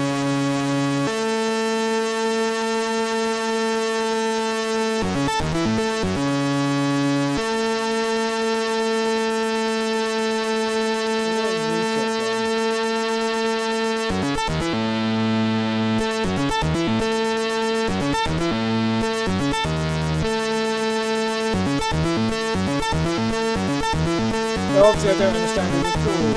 So I mean, let's put it back into the filter. That's the one that's going to be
Anyway, I'll get distracted again. Where were we?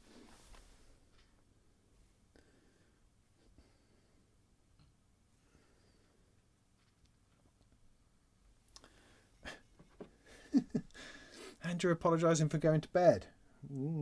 What was happening there then?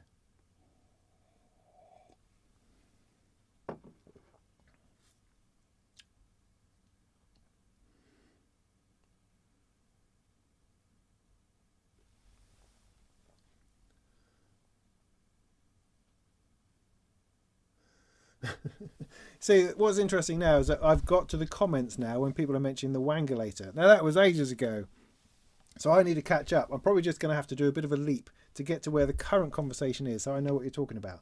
And it's 20 to 10, so time's getting on. Was there something else we were going to talk about?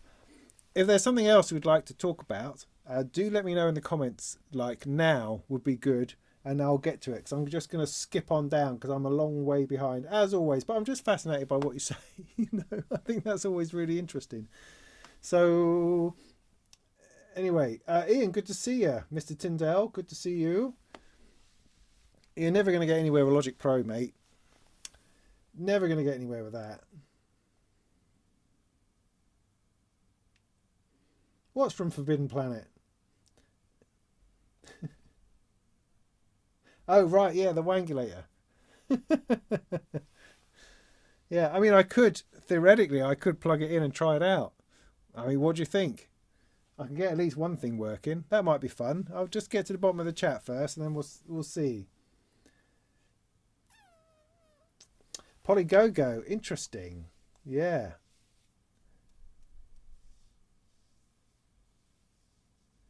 Okay.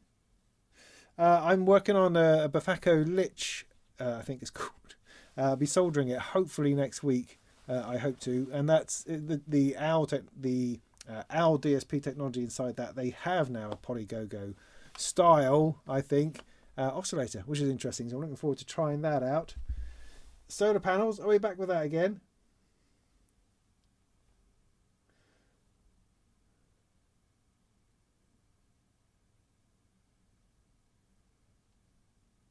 Yeah, no, definitely, Steve. I'm with you on the input side of things. Yeah, no, I mean, I'm not generally speaking, I'm not a set up modular, let it run kind of person. I'm a getting a knot with modular, set something going, start fiddling around and plugging stuff in until it sounds awesome, and then breaking it type person.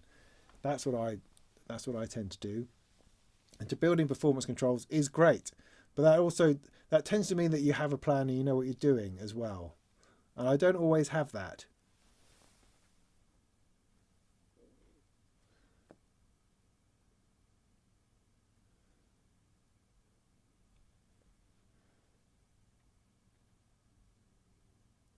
Yeah, I think it's too late for Bitwig now.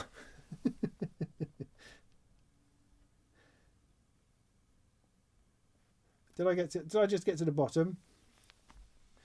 David, you're very welcome about the Pulse 16 video. Good. I should say that the Pulse 16, there are two versions of the Pulse 16 from Ferrofish. This is the CV version that I was using, which is a new updated version of the Ferrofish. There is an original Ferrofish Pulse 16, which does not have DC coupled outputs. So make sure you check if you're buying one. Please do check first. I had a look, Delta Jack. I had a go on the black and gold system at the Modular Meets up in Leeds a year or two ago. It wasn't Signal Sounds. Is it Signal Sounds in Glasgow? We're down. They had a little stall there, and they had one there. Fascinating. Yeah, all that middle line where you share stuff around. That was very interesting. I mean, Make Noise have got their own vibe going on, man. But I've never really fully got into. I mean, they do great stuff. Of course, I have a maths knocking around somewhere that I don't use anymore. But you know, it's the sort of modular where you could get that system and just have a thoroughly good time getting lost in their sort of modules. I'm a bit more, I have a scattergun approach at these sorts of things. But yeah, I appreciate the beauty of that case and that system, I have to say. An oscilloscope, I use a Melder Productions plugin. Melder Productions is the plug. Whenever I use that plugin, people are always asking what that is rather than anything else. It's the most common comment that I get. Loop Pop uses the same ones, you know. Make sure you ask him as well, just as often.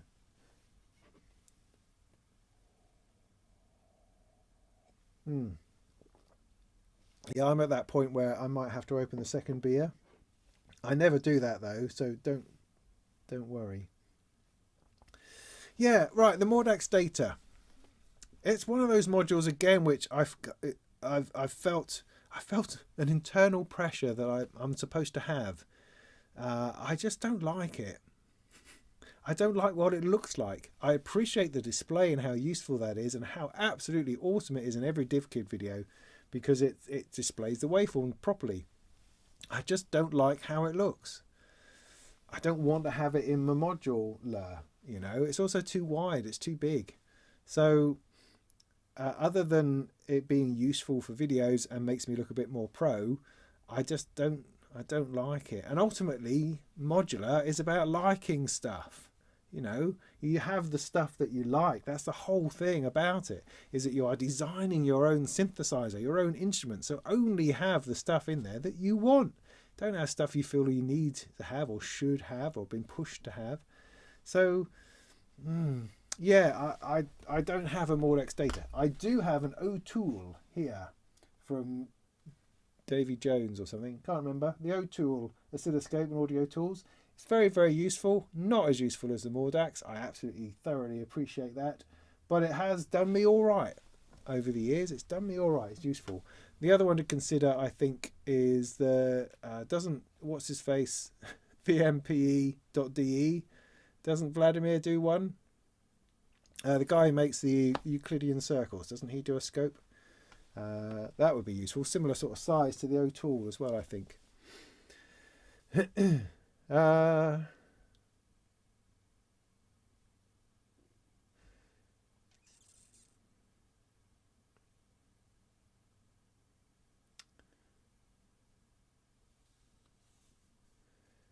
Go for the second beer, maybe.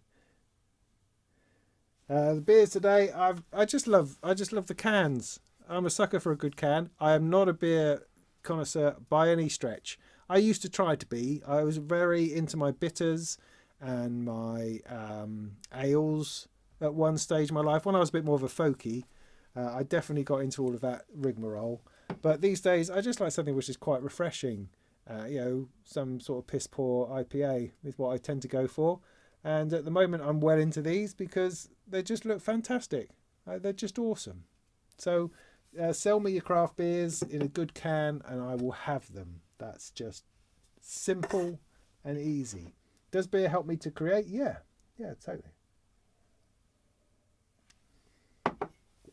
Beer helps me to not mind the awfulness of my performance.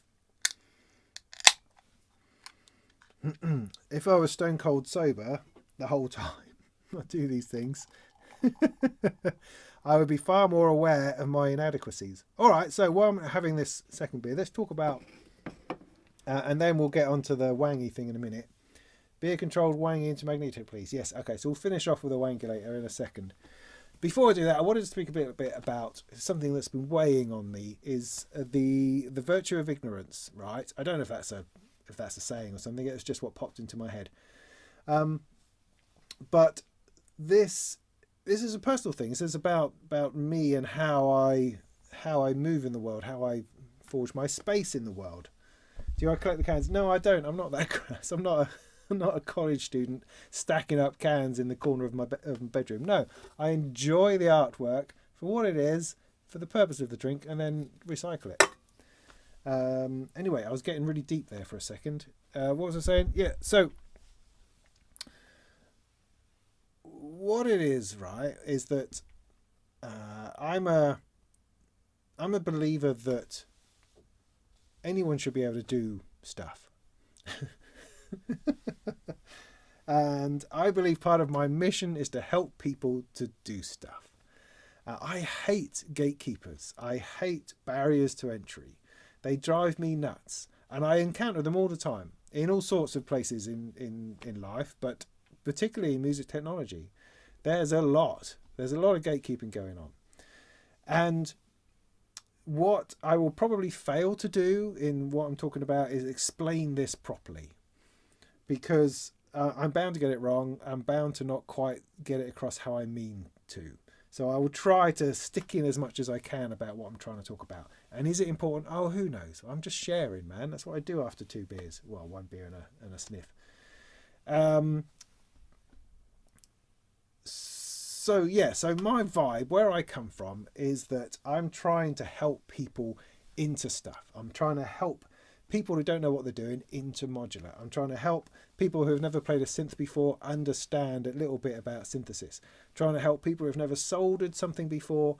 I'm trying to get across to them that it's okay to have a go to solder. It's okay to fail at it. It's okay to have a go at modular and then not like it.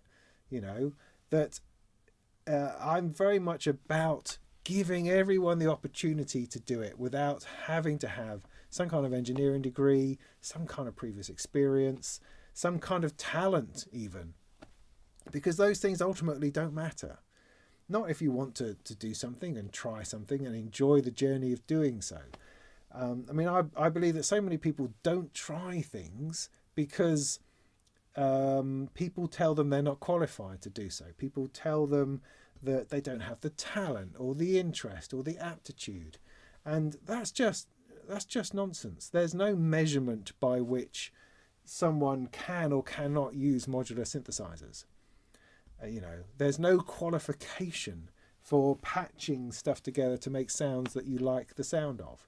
There shouldn't be a qualification required for someone to pick up a soldering iron and wire a couple of bits together.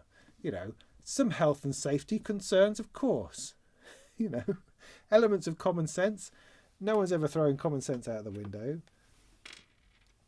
But I always push back against the ideas that you have to be knowledgeable or talented or qualified in order to deal with the world of music technology or to make music or to be artistic and creative. I don't believe there should ever be an entry line to that. So that's where I'm coming from. That's my vibe. I very much believe that I'm talking mostly to people who don't have a clue. And I don't mean that negatively. I mean that that's just what I feel that my audience is. Of course, I'm talking about you guys in the chat. Of course you don't have a clue. Good gracious, no. You're like my little naive, fluffy chickens that I'm putting under my wing. No, that's not what I mean. That's not what I mean. I mean that when I'm making a video, I'm trying to explain things at a level that I hope anyone would understand. Obviously, I'm not going to achieve that because my own knowledge gets in the way, if you know what I mean. That's inevitable. But I do actively guard against that. I do actively seek to explain things as much as possible so that any old idiot can have a go. Now, what I don't mean by that is to in any way devalue the idea of expertise. I don't in any way want to devalue someone's qualifications or thought or lifetime of investment in learning how all this sort of stuff works, because that's awesome. That's just fantastic that you do that anyone would do that. You know, fill your boots. That's awesome. So I'm not trying to be one thing or the other. I'm not trying to say one is good or one is bad. I'm just saying that it's awesome if you know all this stuff and you have all that knowledge and expertise. That's fantastic.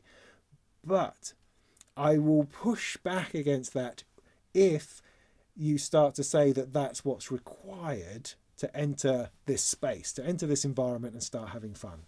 Because I find that really objectionable. And I can't seem to help myself but push back against it. So that's sort of my vibe. Now that gets me into trouble sometimes. I mean, I don't know if anybody watched the Southern California modular stream that I was on. I was on a DIY soldering stream with them last weekend, was it? I think it was. Fantastic. I was so pleased to be invited. Awesome. And I was on this little panel. Everyone sat around a table soldering. I was doing a bit of soldering. They had the synth DIY guy on, whose name I can't quite remember, which is a shame because I can't pronounce it because I'm an idiot. And he was on, and that was great. And I was really excited about the idea of meeting that guy. So that was great. We all sat there talking and chatting and soldering. And I found it really interesting how the Synth Girl DIY guy expressed himself. I mean, I have nothing but massive respect for the guy. He does awesome videos. He knows exactly what he's doing. He's extraordinarily talented, very, very intelligent, awesome solderer. You know, he's what I aspire to be when I'm making a soldering video. But yeah, he came on the show and he told us about everything that he was awesome at, and it was just it was interesting. It was interesting. I was striking my chin going, that's really interesting, because what I did when I came on, I made some stupid comment about myself and was self-effacing, and essentially said that, you know, well, I don't learn anything. And that's partly because I'm British, and that's kind of what we do. That's how we react to situations when somebody says, hi, how you doing? Isn't it awesome? Isn't everything awesome? Because this is in America, of course. And so the first thing I say is, well, you know, I'm all right, yeah, but, you know, because the question they asked me was, what do I feel that I've learnt over the time that I've been soldering? And so my reaction to that was, well, I haven't learnt a thing. Which was not true, but is just the sort of comment that gets pulled out of someone like myself, someone who's of my age, I suppose, and British, and generally feels out of place in most places, and plays down any level of expertise that I would ever claim to have. You know, you're not showy. Whereas since the DIY guy, different culture, you know, ask him how he's doing, and he's got a whole raft of achievements and awesomeness and stuff pouring out of him, and I'm sitting there thinking, see, this is why this guy's successful, is because he actually talks about it, whereas I shoot myself in the foot every time just for a cheap gag, right? And some twisted idea that I need to play myself down. Do you know what I mean? So anyway, so I'm trying to work out why I'm saying this. Oh yes, because later on in the conversation, one of the questions was, later on in the panel, one of the questions was about what gear people need to get started.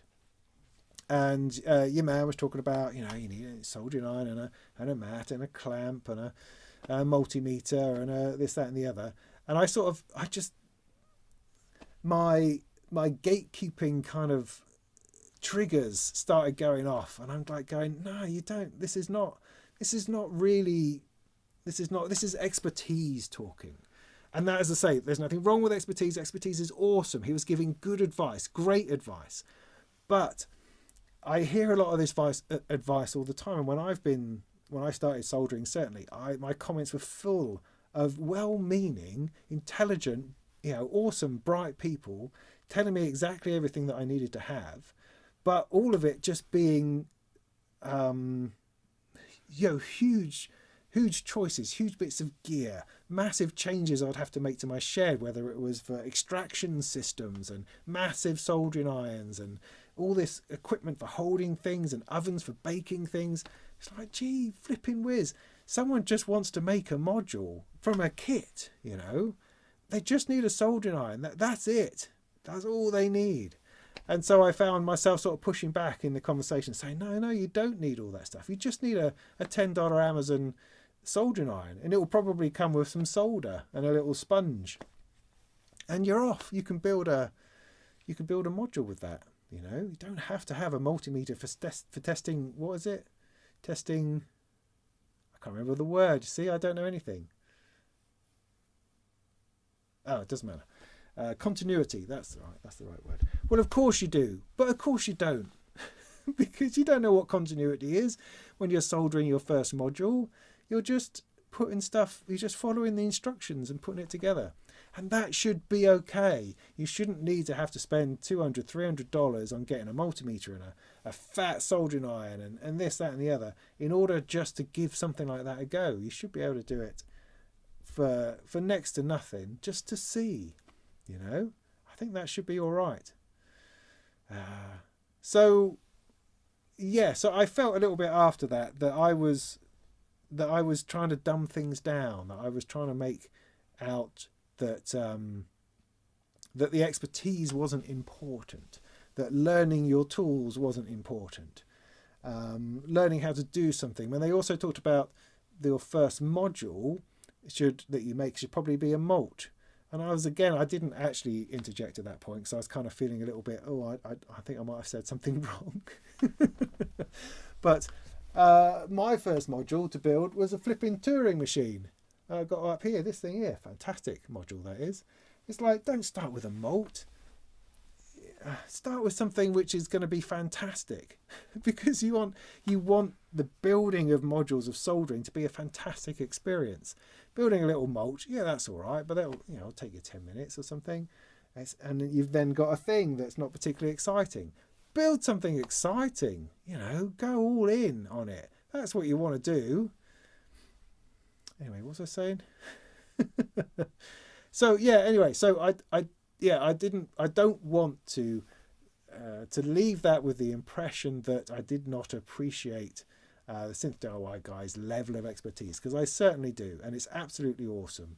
And having a multimeter is great advice. We just need to counter that and balance it with the idea that you can do things simply, that you don't have to have everything all at once. You don't have to know how to do it before you do it. Does that make sense? So coming back all the way around, and I'll check what you've been saying in a moment, is simply that I am trying to help the idiot. I am trying to help the ignorant. I know that I give out an impression sometimes that I don't read manuals or I don't take things too seriously. I do read manuals, not always on my first go. No, sometimes I like to fiddle and intuit my way in, but I am a professional writer and journalist and reviewer of gear, and so yeah, of course I'll read the flipping manual. Of course I'll spend time on things, I'll research things, I'll try stuff out, absolutely. But I actively decide not to elevate myself above the beginners, because I don't want to start talking in a way where they're not understanding me. I mean, for some people that really works. For instance, I mean, Divk is a good example, because he does awesome videos on modules and goes into incredible detail. He has a level of understanding of synthesis that I could never get to, I don't think. And they're fantastic. But you need to have a certain level of technical expertise, a certain level of language understanding in order to really access the videos that he makes. And that's true of a few YouTubers, and that's cool. And we all aspire to get there. And it doesn't mean you can't watch them without fully understanding what he's talking about. I'm not trying to say anything is good or bad. I'm just trying to find or define the fact that there are levels to this. And I'm always trying to find the entry level, because I think that's important. Because I feel that as soon as we acquire expertise, we forget what it's like to be the beginner. And so you forget to tell people which way up things go because you think it's obvious, or you forget, particularly in the build guides to modules, so much gets left out because it's obvious to the person who wrote the manual. And it's not flipping obvious to the beginner who's trying to build it. So that is what I'm trying to get at. It's not that I don't value expertise or I don't have expertise myself. I flipping do, right? It's just that I'm actively trying to maintain a level of communication and explanation that will resonate with the beginner. Does that make sense? I feel like I've unloaded.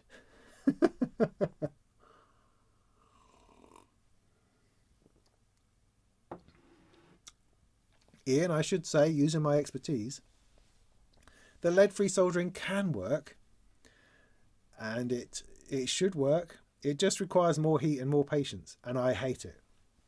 But it should work. It absolutely can work. Sometimes you just have to deal with the solder that you've got, and often if you buy a little kit, it will come with lead-free solder.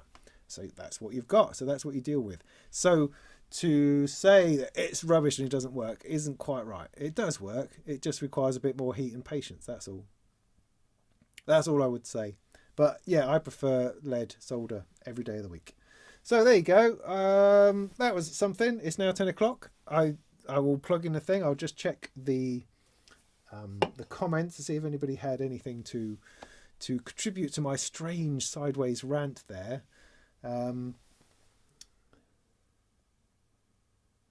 Answer your question quick, HFQTC. What has become of the Deckard's Dream Mark II DIY? There is no such thing, is what's become of it. They are not releasing a kit for the Mark II. The kit they have is for the Mark I, because it's through hole. The Mark II is all surface mount and a waste of time for DIY for most people, I should think. So they're not releasing that as a DIY thing. Okay.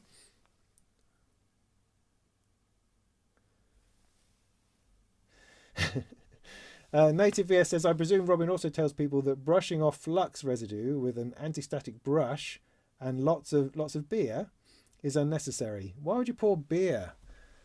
I mean, it's one of those things that you know, people talk about washing PCBs, and I just, like, my mind goes, what? You're going to wash a piece? A what? No, apparently that's something people do. Is they do work on the flux residue. Apparently over the course of several million years, that'll eat into the PCB and break it. I mean, you know, I'm just being flippant. Of course, I've never done that. And do I see it as something that I will ever do? I don't really know. It just seems too weird to me. But people do it. It's good advice. But that to me is some other level of something. And so, I mean, again, I don't want you to think that I'm telling people not to do something, like I'm telling people not to get a multimeter. No, that's not it. Get a multimeter, but you don't have to get a multimeter. So wash your PCBs, you know, stick them in the dishwasher, but you don't have to do that, I would say. But you can, certainly, you know, that kind of thing. Relaxed and groovy, that's always what we're aiming for. Yeah, I know. I was just being funny because look, I was talking about the IPA, Indian Pale Ale. See, I just thought that was funny.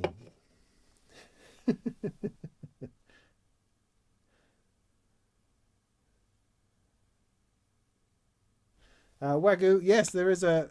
Well, it's not a Rev A and B; it's a Rev 2. I've got the Rev 2. If that's helpful, the Rev 2's been out for quite a while, I think.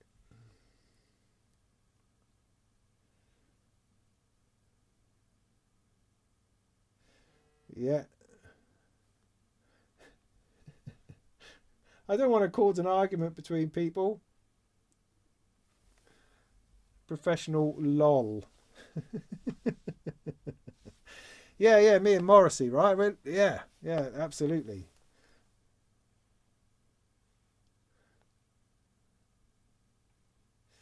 Right, so the British thought they were smarter than the Patriots and they got their asses kicked back to the Queen's feet, lol.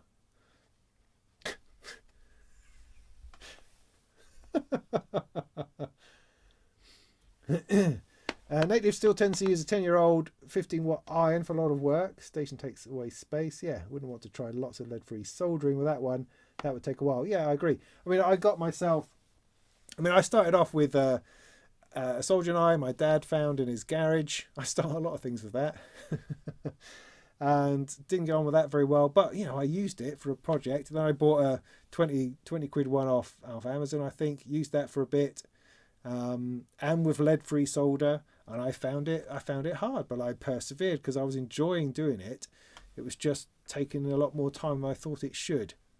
And because when the Deckard's Dream turned up and I was faced with this shit, I've got to solder 4,000 components, I thought, you know, I should probably get a decent soldering iron. You know, it's all very well doing a project for a couple of hours on a crappy soldering iron. That's one thing. But if I'm going to try to do something this big, then it would make sense to buy, you know, to spend 100 quid on a soldering iron, something that's got a proper temperature control, is going to maintain the temperature, is going to work well, you know. That makes sense. That's not, again, I'm not saying that ignorance is a virtue, you see. I'm not saying that I'm going to deliberately use crappy tools in order to be authentic. No, I'll buy the poshest tools I can get if I can get them. If I feel I need them, or that they're ultimately going to help. Because there are things I don't have that would help, like a proper PCB vise. I just don't really have the room for it. So I'm actually happy balancing it on bits of card and crap and foam and stuff. I'm happy enough doing that. So I don't feel that my life would be revolutionized by using a vice, although I know it would help. So, I'm making a decision based on my situation, not based on what I feel I should have. Does that make sense? I don't know. I'm kind of happy about it. Anyway.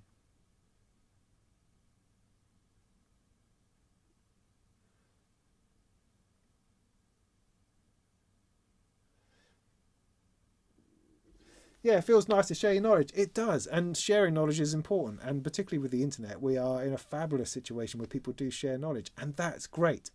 And again, I'm not anti-knowledge, for God's sake. This is the whole point, is that knowledge is awesome. However, knowledge needs to come with wisdom. Yeah, so we have knowledge, but wisdom gives us the opportunity to not. A couple of things: not patronize our audience, but also not demonstrate our knowledge by making it impenetrable, by not allowing people up to our level, because I've earned this knowledge, I've earned this expertise, and so you cannot. While I will tell you of my knowledge, I will tell you my knowledge in such a way that you won't understand it enough to come up and do the things that I've done quicker and easier and cheaper than I did. If you see what I mean. So, yeah. Maybe it's just me. I don't know. Maybe it's just me. Because there's absolute masses of value in knowledge and expertise. Huge amounts of it. It's awesome. We need it. I have learnt so much and have benefited so much from other people's knowledge and expertise. Absolutely, undoubtedly. And I have taken that knowledge and expertise, and I have done my best to open that up to people further down, to people with less knowledge, less grasp of stuff, what's going on. That's my aim. And that doesn't always go down well with people, but that's what I'm trying to do. That's what seems to work for me. I hope that's all right.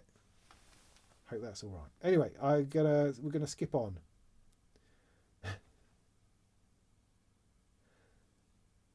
Maybe I was there to give balance. I don't know. I was really chuffed to be on there, I have to say, and I enjoyed doing it.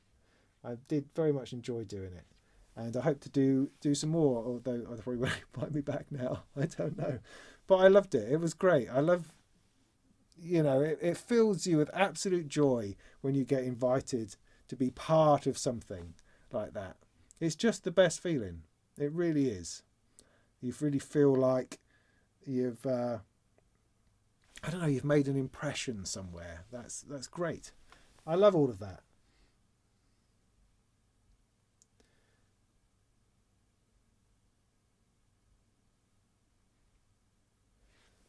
Yeah, it is fun to read the manual.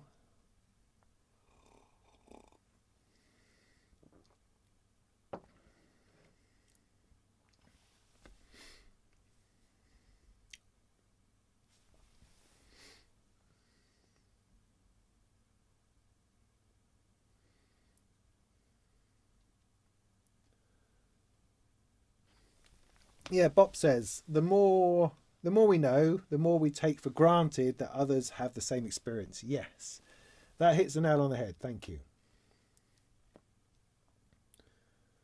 The Johnny Ball of modular synths. Yes, absolutely.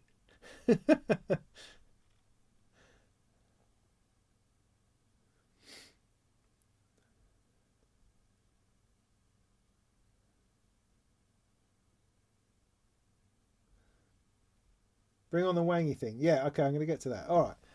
Whew.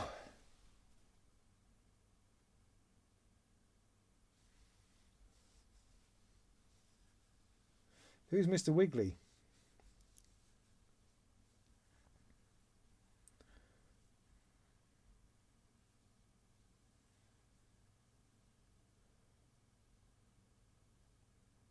Yeah, I mean, one day I might get a PCB holder, but that's almost become a thing now where I'm, you know, I'm so contrary. Right, so I'm going to stick this thing in.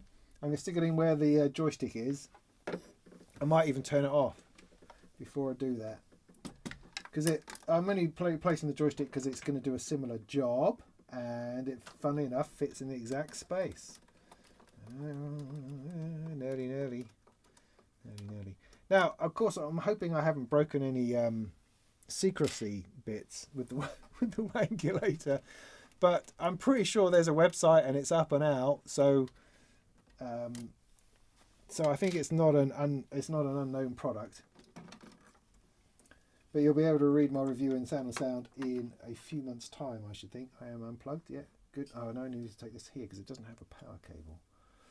Right, you can sit over there. Joystick, I will understand you at another day.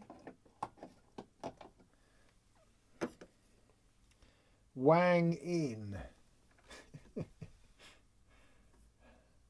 I mean, I'm absolutely assuming that these people who made this thing, that the guys and girls are hilarious, right? They must be. I mean, maybe it's a very serious thing with a very serious name. I don't know. But it's certainly a serious piece of kit. They're not joking around with it.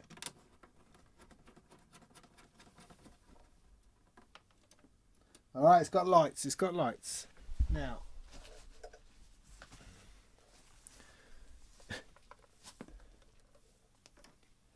so Wang in.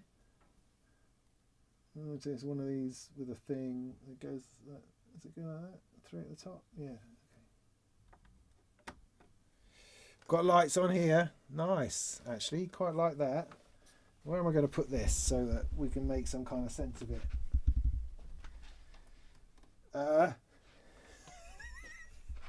Maybe I can put it... I'll put it on my left hand. Is it supposed to be left hand so that my right hand is playing my keyboard or some such? Get the beer out of the way. So I can put it down here. Are you with me still?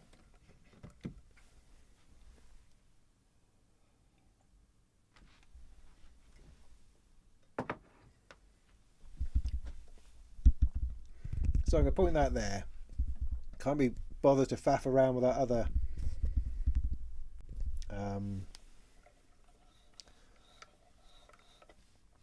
camera at the minute. So I've got 5 wangy things, right? Whoa! It's like a torture device. Stretching your fingers. Got 4 of those, 5 of those.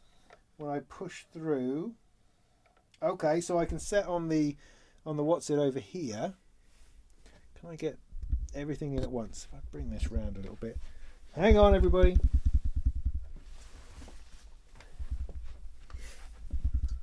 Sorry for the microphone. Chunder chunder. Clunk clunk. Is that a bit better? Can you see? Where's this bit here?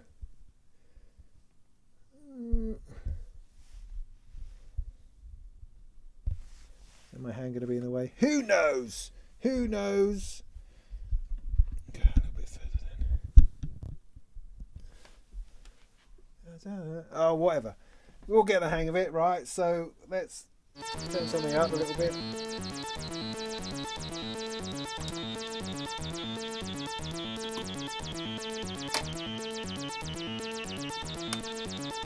So, simple test is put that in CV1.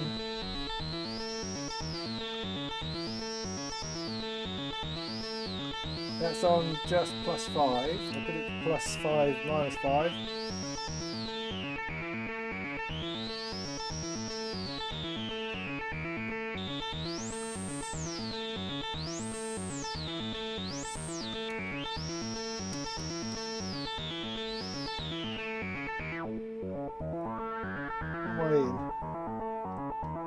Myself in FM1.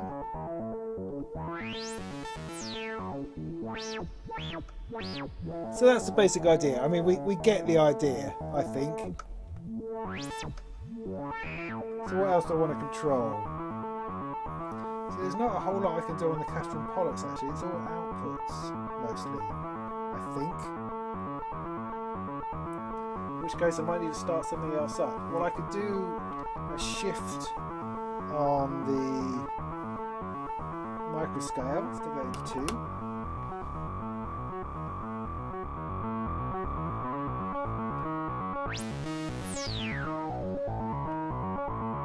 So it's a VCA, voltage control. No, it's it creates voltage.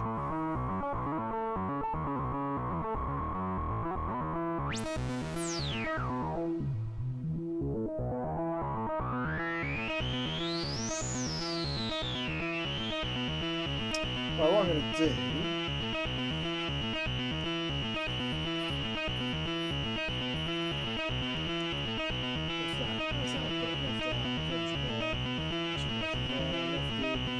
Where am I coming out of? Coming out of here, going to there. This is going to this here. Okay, take that out of there. Put this into. Try it through magneto. Someone suggested.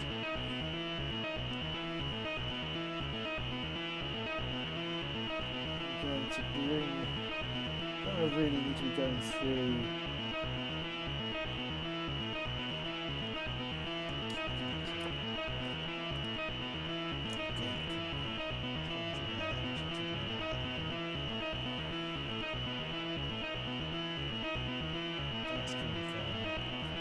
Completely different. Okay, think, man, think. What do I want? I want.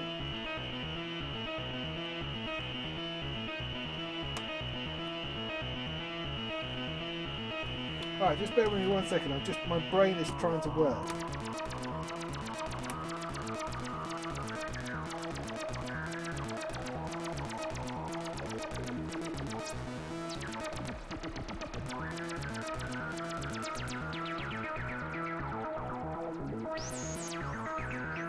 Okay, good.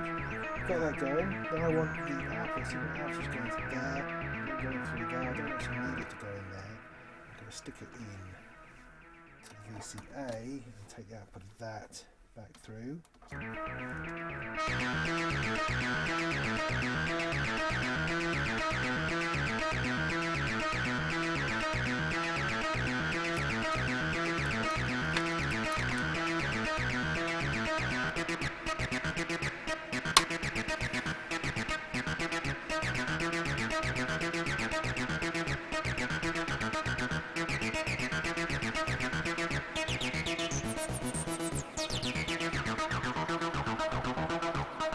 Right, good. Now I want more things out here. 3 from that going into shift.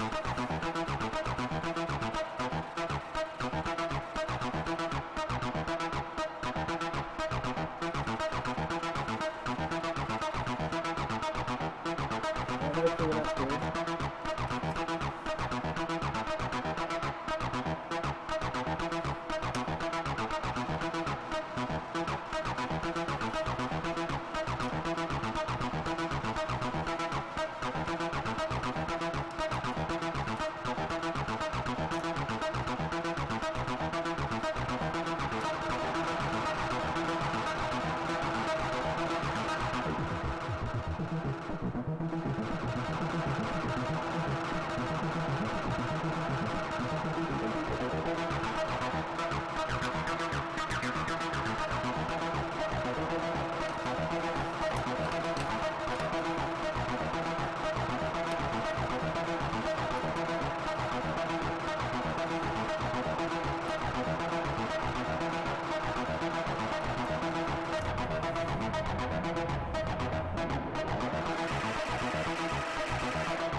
Yeah, see, the magneto, right, is #1 on my modules I struggle with list.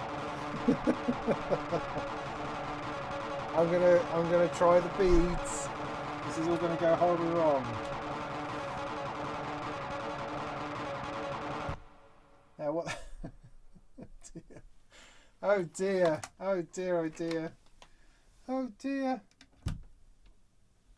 So that's got, what's that coming from? No, I don't want that in there, do I? I want this to control something like density. Meanwhile, I want the output from here is now gone, is in my hand.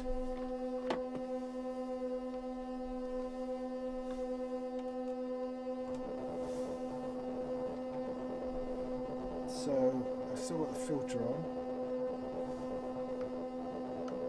I think. Number 2, which was going to the shift, I'm going to stick into size. Number 3, which is going to some nightmare there.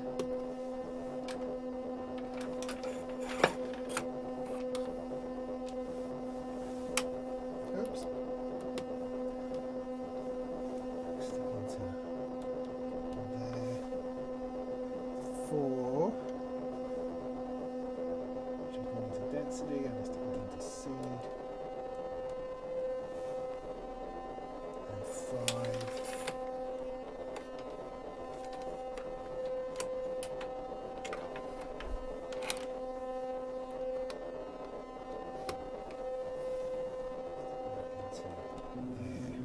Right, so I've got everything plugged in to the beads, right? Which is something I don't fully understand, but I've had better luck with than I did the clouds.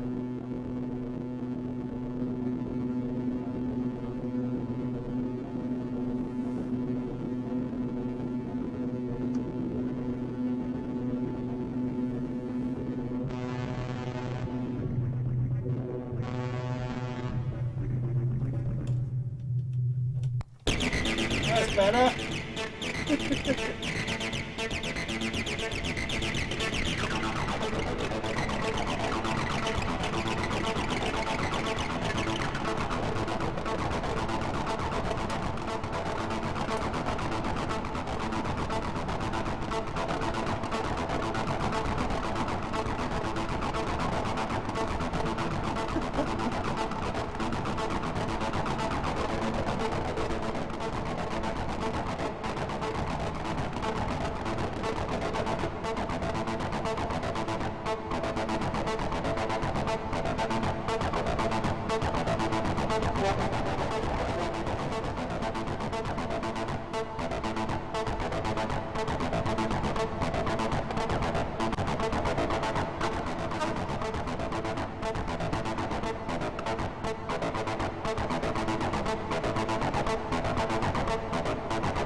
Of course, you probably can't see anything that I'm trying to do here at all because I'm standing in the way. Never mind.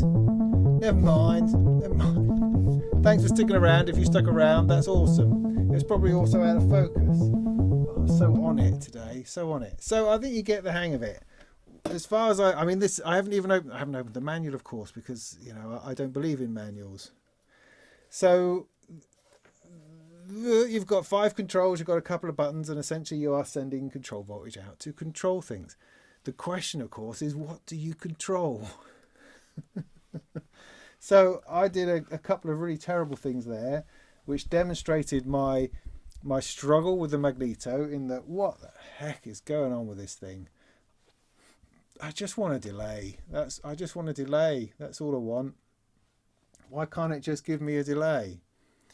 And then I struggled with the beads, because although I've got interesting sounds out of that, I couldn't tell you how or why. So that wasn't impressive. I thought, well, if I just modulate it, that's going to make things interesting. No, sadly not. However, coming back to just like an oscillator and a filter, yay! I kind of know what that's doing, so I got that to work. That was all right. So yeah, what an interesting box. I'm going to spend a bit of time with it and write up my thoughts on it. And I really like the lights on it that correspond to the lights on here. That's a brilliant idea. That's incredibly helpful. Interesting. Is that helpful? Again, it's very much like the joystick. I understand what it does, and so it could do that. Is that more helpful than actually reaching for the control you want to control? I mean, I guess it is if you're trying to control 5 things at once. You can't do that with a pair of hands. Trying to turn some knobs, and so yeah, potentially interesting. But not drawing any conclusions at this point.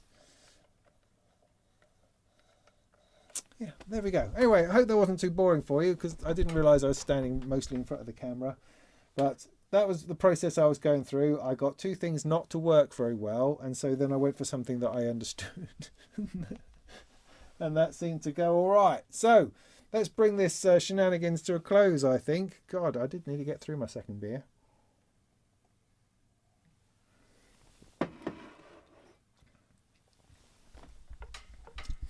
It's always fascinating for me because it makes me think about other modules, things I'm not using, things I could use, things I could do things with, what's happening next, what I'm going to do next, what's going to make music next, how am I going to pull more tunes out of this thing, and ideas and bits and stuff, how am I using things, what module next am I going to have to acquire in order to achieve the thing I'm trying to achieve, all that kind of thing. Anyway, Sensor Morph with a Thunder overlay, yeah, maybe. Sensor Morph is great. I've got one under here. I haven't properly fiddled with it yet, and in some ways I feel I might have missed the boat, because I had some great ideas when I first got it, and all those ideas have sort of been worked out by other people now.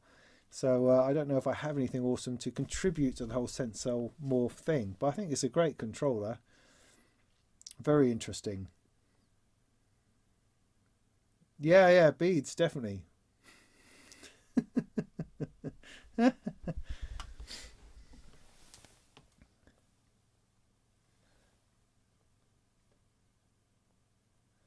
Oh, this thing has a delay.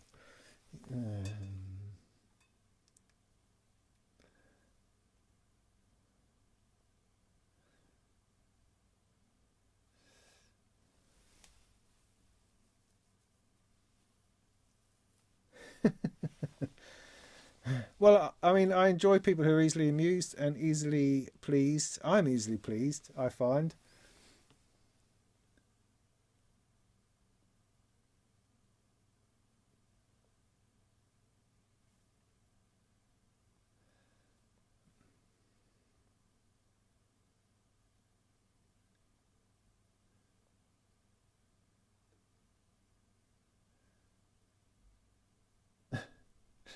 Okay, good, great.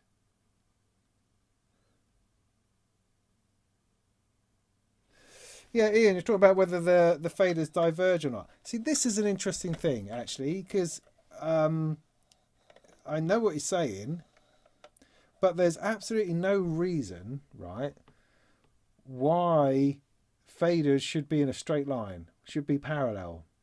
Because I did a lot of work on touchscreens a few years ago. You know, spent a lot of time designing MIDI controllers on touchscreens and used those for things.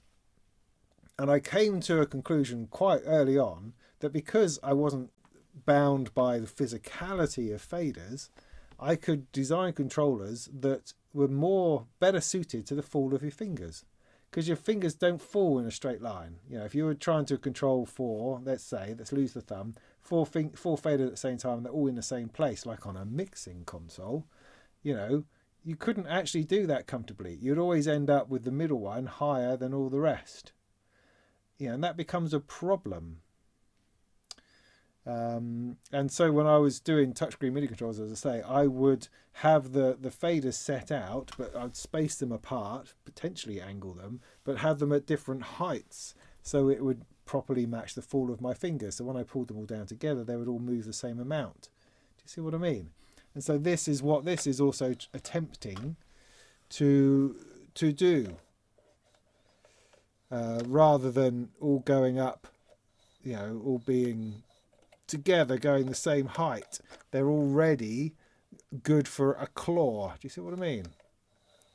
So yeah, but I think it also makes it interesting. It has a different feel to it. At the moment it's too wide, you know. I'm really straining to get both my finger and thumb on these end ones.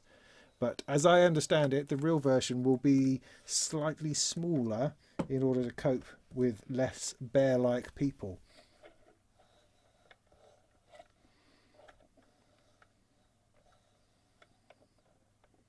It's just trying to decide how to use it creatively. That's the same with all performance controllers. I mean, to play notes is fine, to play pitch bend and modulation is fine, but not those things within Modular are actually slightly difficult. You know, opening and closing a filter is fine, but you can do that on the filter itself. So what would you patch it to in order to get the best use out of it? Or is it purely that you're transferring control from the machine just down to a more easily graspable place? So you're not having to throw your body over your synthesizer. You can step back a little bit and control it from here. Maybe that's the idea. I do not know. So it's a variable voltage control for 5 modules. Appears to be, yes. So say there's a switch between plus and minus 5, plus 10 or plus 5. You can switch them all between that. It's got a couple of trigger outs as well on these buttons. So yeah, I'm just going to have to think up a good scenario that's going to put it through its paces. Maybe I'm just controlling 5 filters. Maybe that's it. I don't know. Well, you could combine controls through a mixer. Why would I do that? I don't know. Anyway, yeah, it just makes you start thinking, doesn't it? So,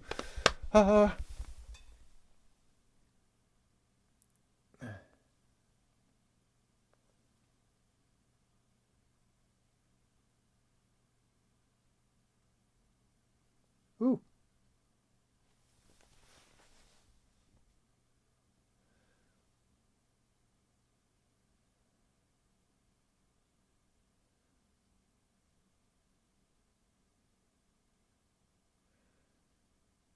Yeah,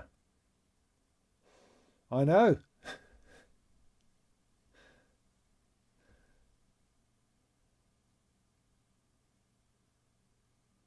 It's heavy, Jeff. It is heavy.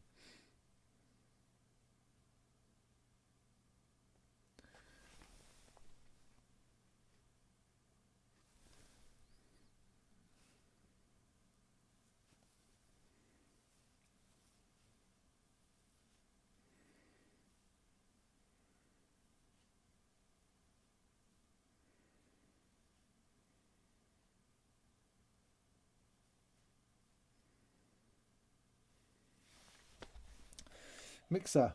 Could be that simple. You kind of feel you want to really manipulate something.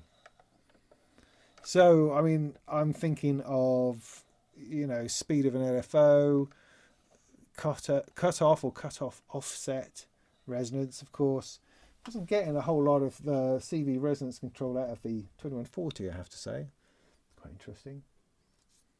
Yeah, I think I might have to pull the beads out and stick the data bender back in. I had a little bit more fun with that, I think. But there's always change afoot. So, all right. So let's finish off with what's coming up. Coming up at the moment, I have a Russian synthesizer turning up soon, I believe. The Sound Object number 5 to have a bit of a play with. I'll do a review of that. I hope to enjoy a bit of that. I do have my Behringer 2500 oscillators turning up next week.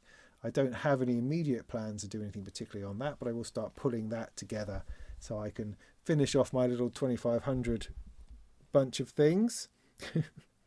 What else have I got coming up? I've got a whole bunch of soldering coming up. Deckard's Dream, of course. You might have seen a video of that I did recently. During the course of that DIY panel I was on over at SoulCow Synth Society, I've put in all of the diodes on the Deckard's Dream, so I've done that as well. The resistors and the diodes are now in. So I've got still a lot more to do, but I'm getting there. But I am going to put it to one side just for a bit so I can put in some other modules. I've got a whole bunch of Bafako / Rebel Technology modules, and I want to have a good look at those. So that's coming up soon. I've got stuff to do on more Volkers. I've got... What else have I got? That's for me as opposed to other things. Oh, yeah. Got those over there. Those things and those things. I want to get into the DFAM a bit more. I want to be looking at the power thing, doing a thing outside. I want to be making videos about modules I struggle with. So yeah, lots more to come. Lots more to come. It's also half term next week, so I'm not quite sure how much I'm going to get done. And then we're going to be heading towards the summer. That's getting a bit scary. Whew. So there we go. So that'll do us, I think. Any other words of wisdom in the old chat? Seems unlikely, eh? Doesn't it?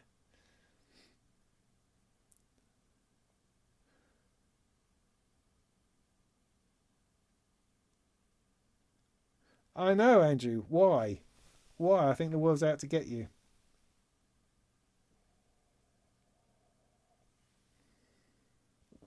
Yeah, I like the data bender. I just had to move on to some other things, so I bumped it out of the case. But yeah, I liked it more than I thought I would. And certainly, I'm getting more out of it than I'm getting out of beads. I think maybe I'm just not, I don't know. I need to... I mean, again, with beads like with clouds, you need to sit down with it with the right sound source and spend some time singularly on that individual module. And at the moment, most of my interaction with my modular tends to be slightly chaotic with, I just want sounds. And so I've been enjoying the Deckard's voice, creating sounds on that and sequencing it and this little combination here and just going, those two things running together. Great. So I'm not... or haven't done yet, spent the time with some of the more individual modules that perhaps I could. And so I should definitely do that, I think.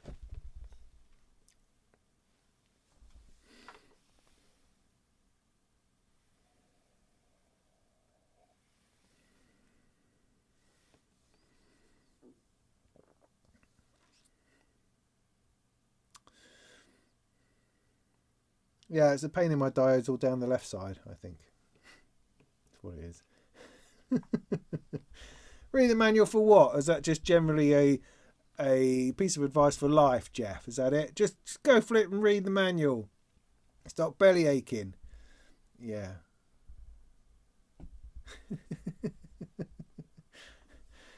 Yeah, but I've got to be paid to read the manual. That's the thing. I only do it if I'm being paid. If I'm not paying it, then that's it. I'm intuiting my way into it, whether you like it or not. No, I'm going to take that with me, so I'm not going to pour that in there. I'll take it with me. Right. Okay. Good. That'll be the end of it then. Let's bring this to a close. Thank you ever so much for listening to my nonsense this evening. I hope some of that was vaguely interesting. I'm not quite sure really whether we got through any of the things we planned to.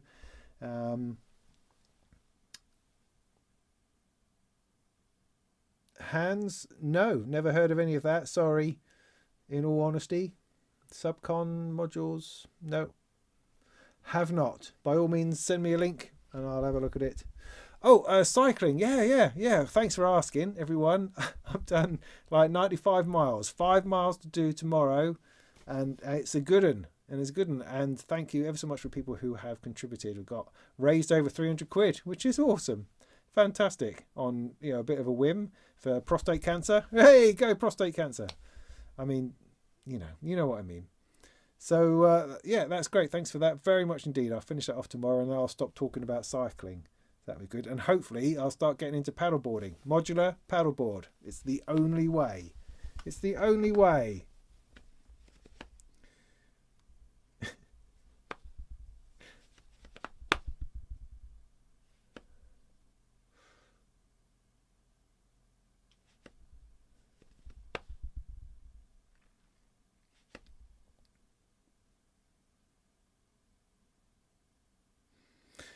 Cool. Yeah. Right. So cool. Knowledge is power, and experience is everything.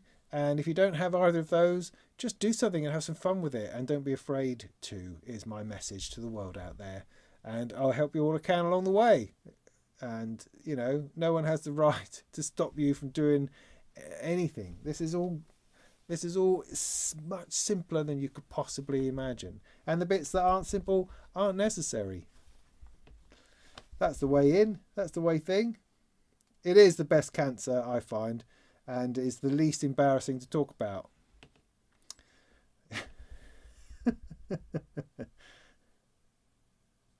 So yeah, awesome. Good. Right, so let's pack it up, because otherwise, shit, it's 10 to 11. So yeah, that's enough of this nonsense. Sorry I haven't made any of the awesome music, but I'll play you out with a little bit more of this doing its thing, shall I? Yeah. Okay, good. Right. Thanks ever so much. And in the meantime, go make some tunes. And I'll see you next time. Woo, maybe that's all controlling the same thing, isn't it? I don't know. I'll do it later.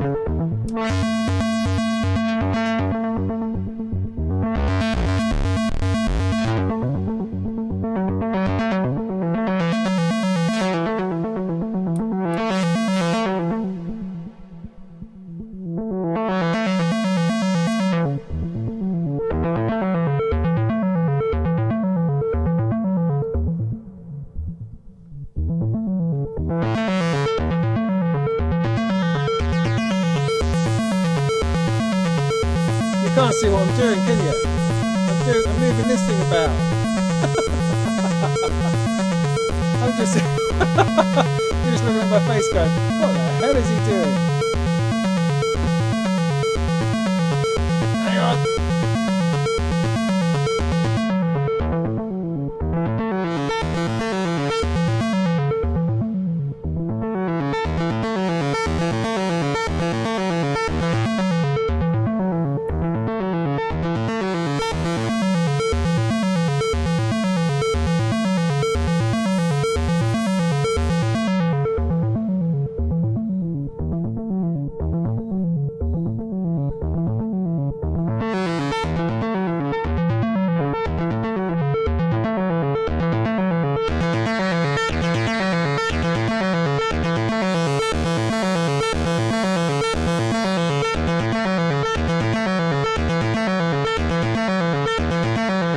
Goldrazer, you're too kind. I don't deserve you.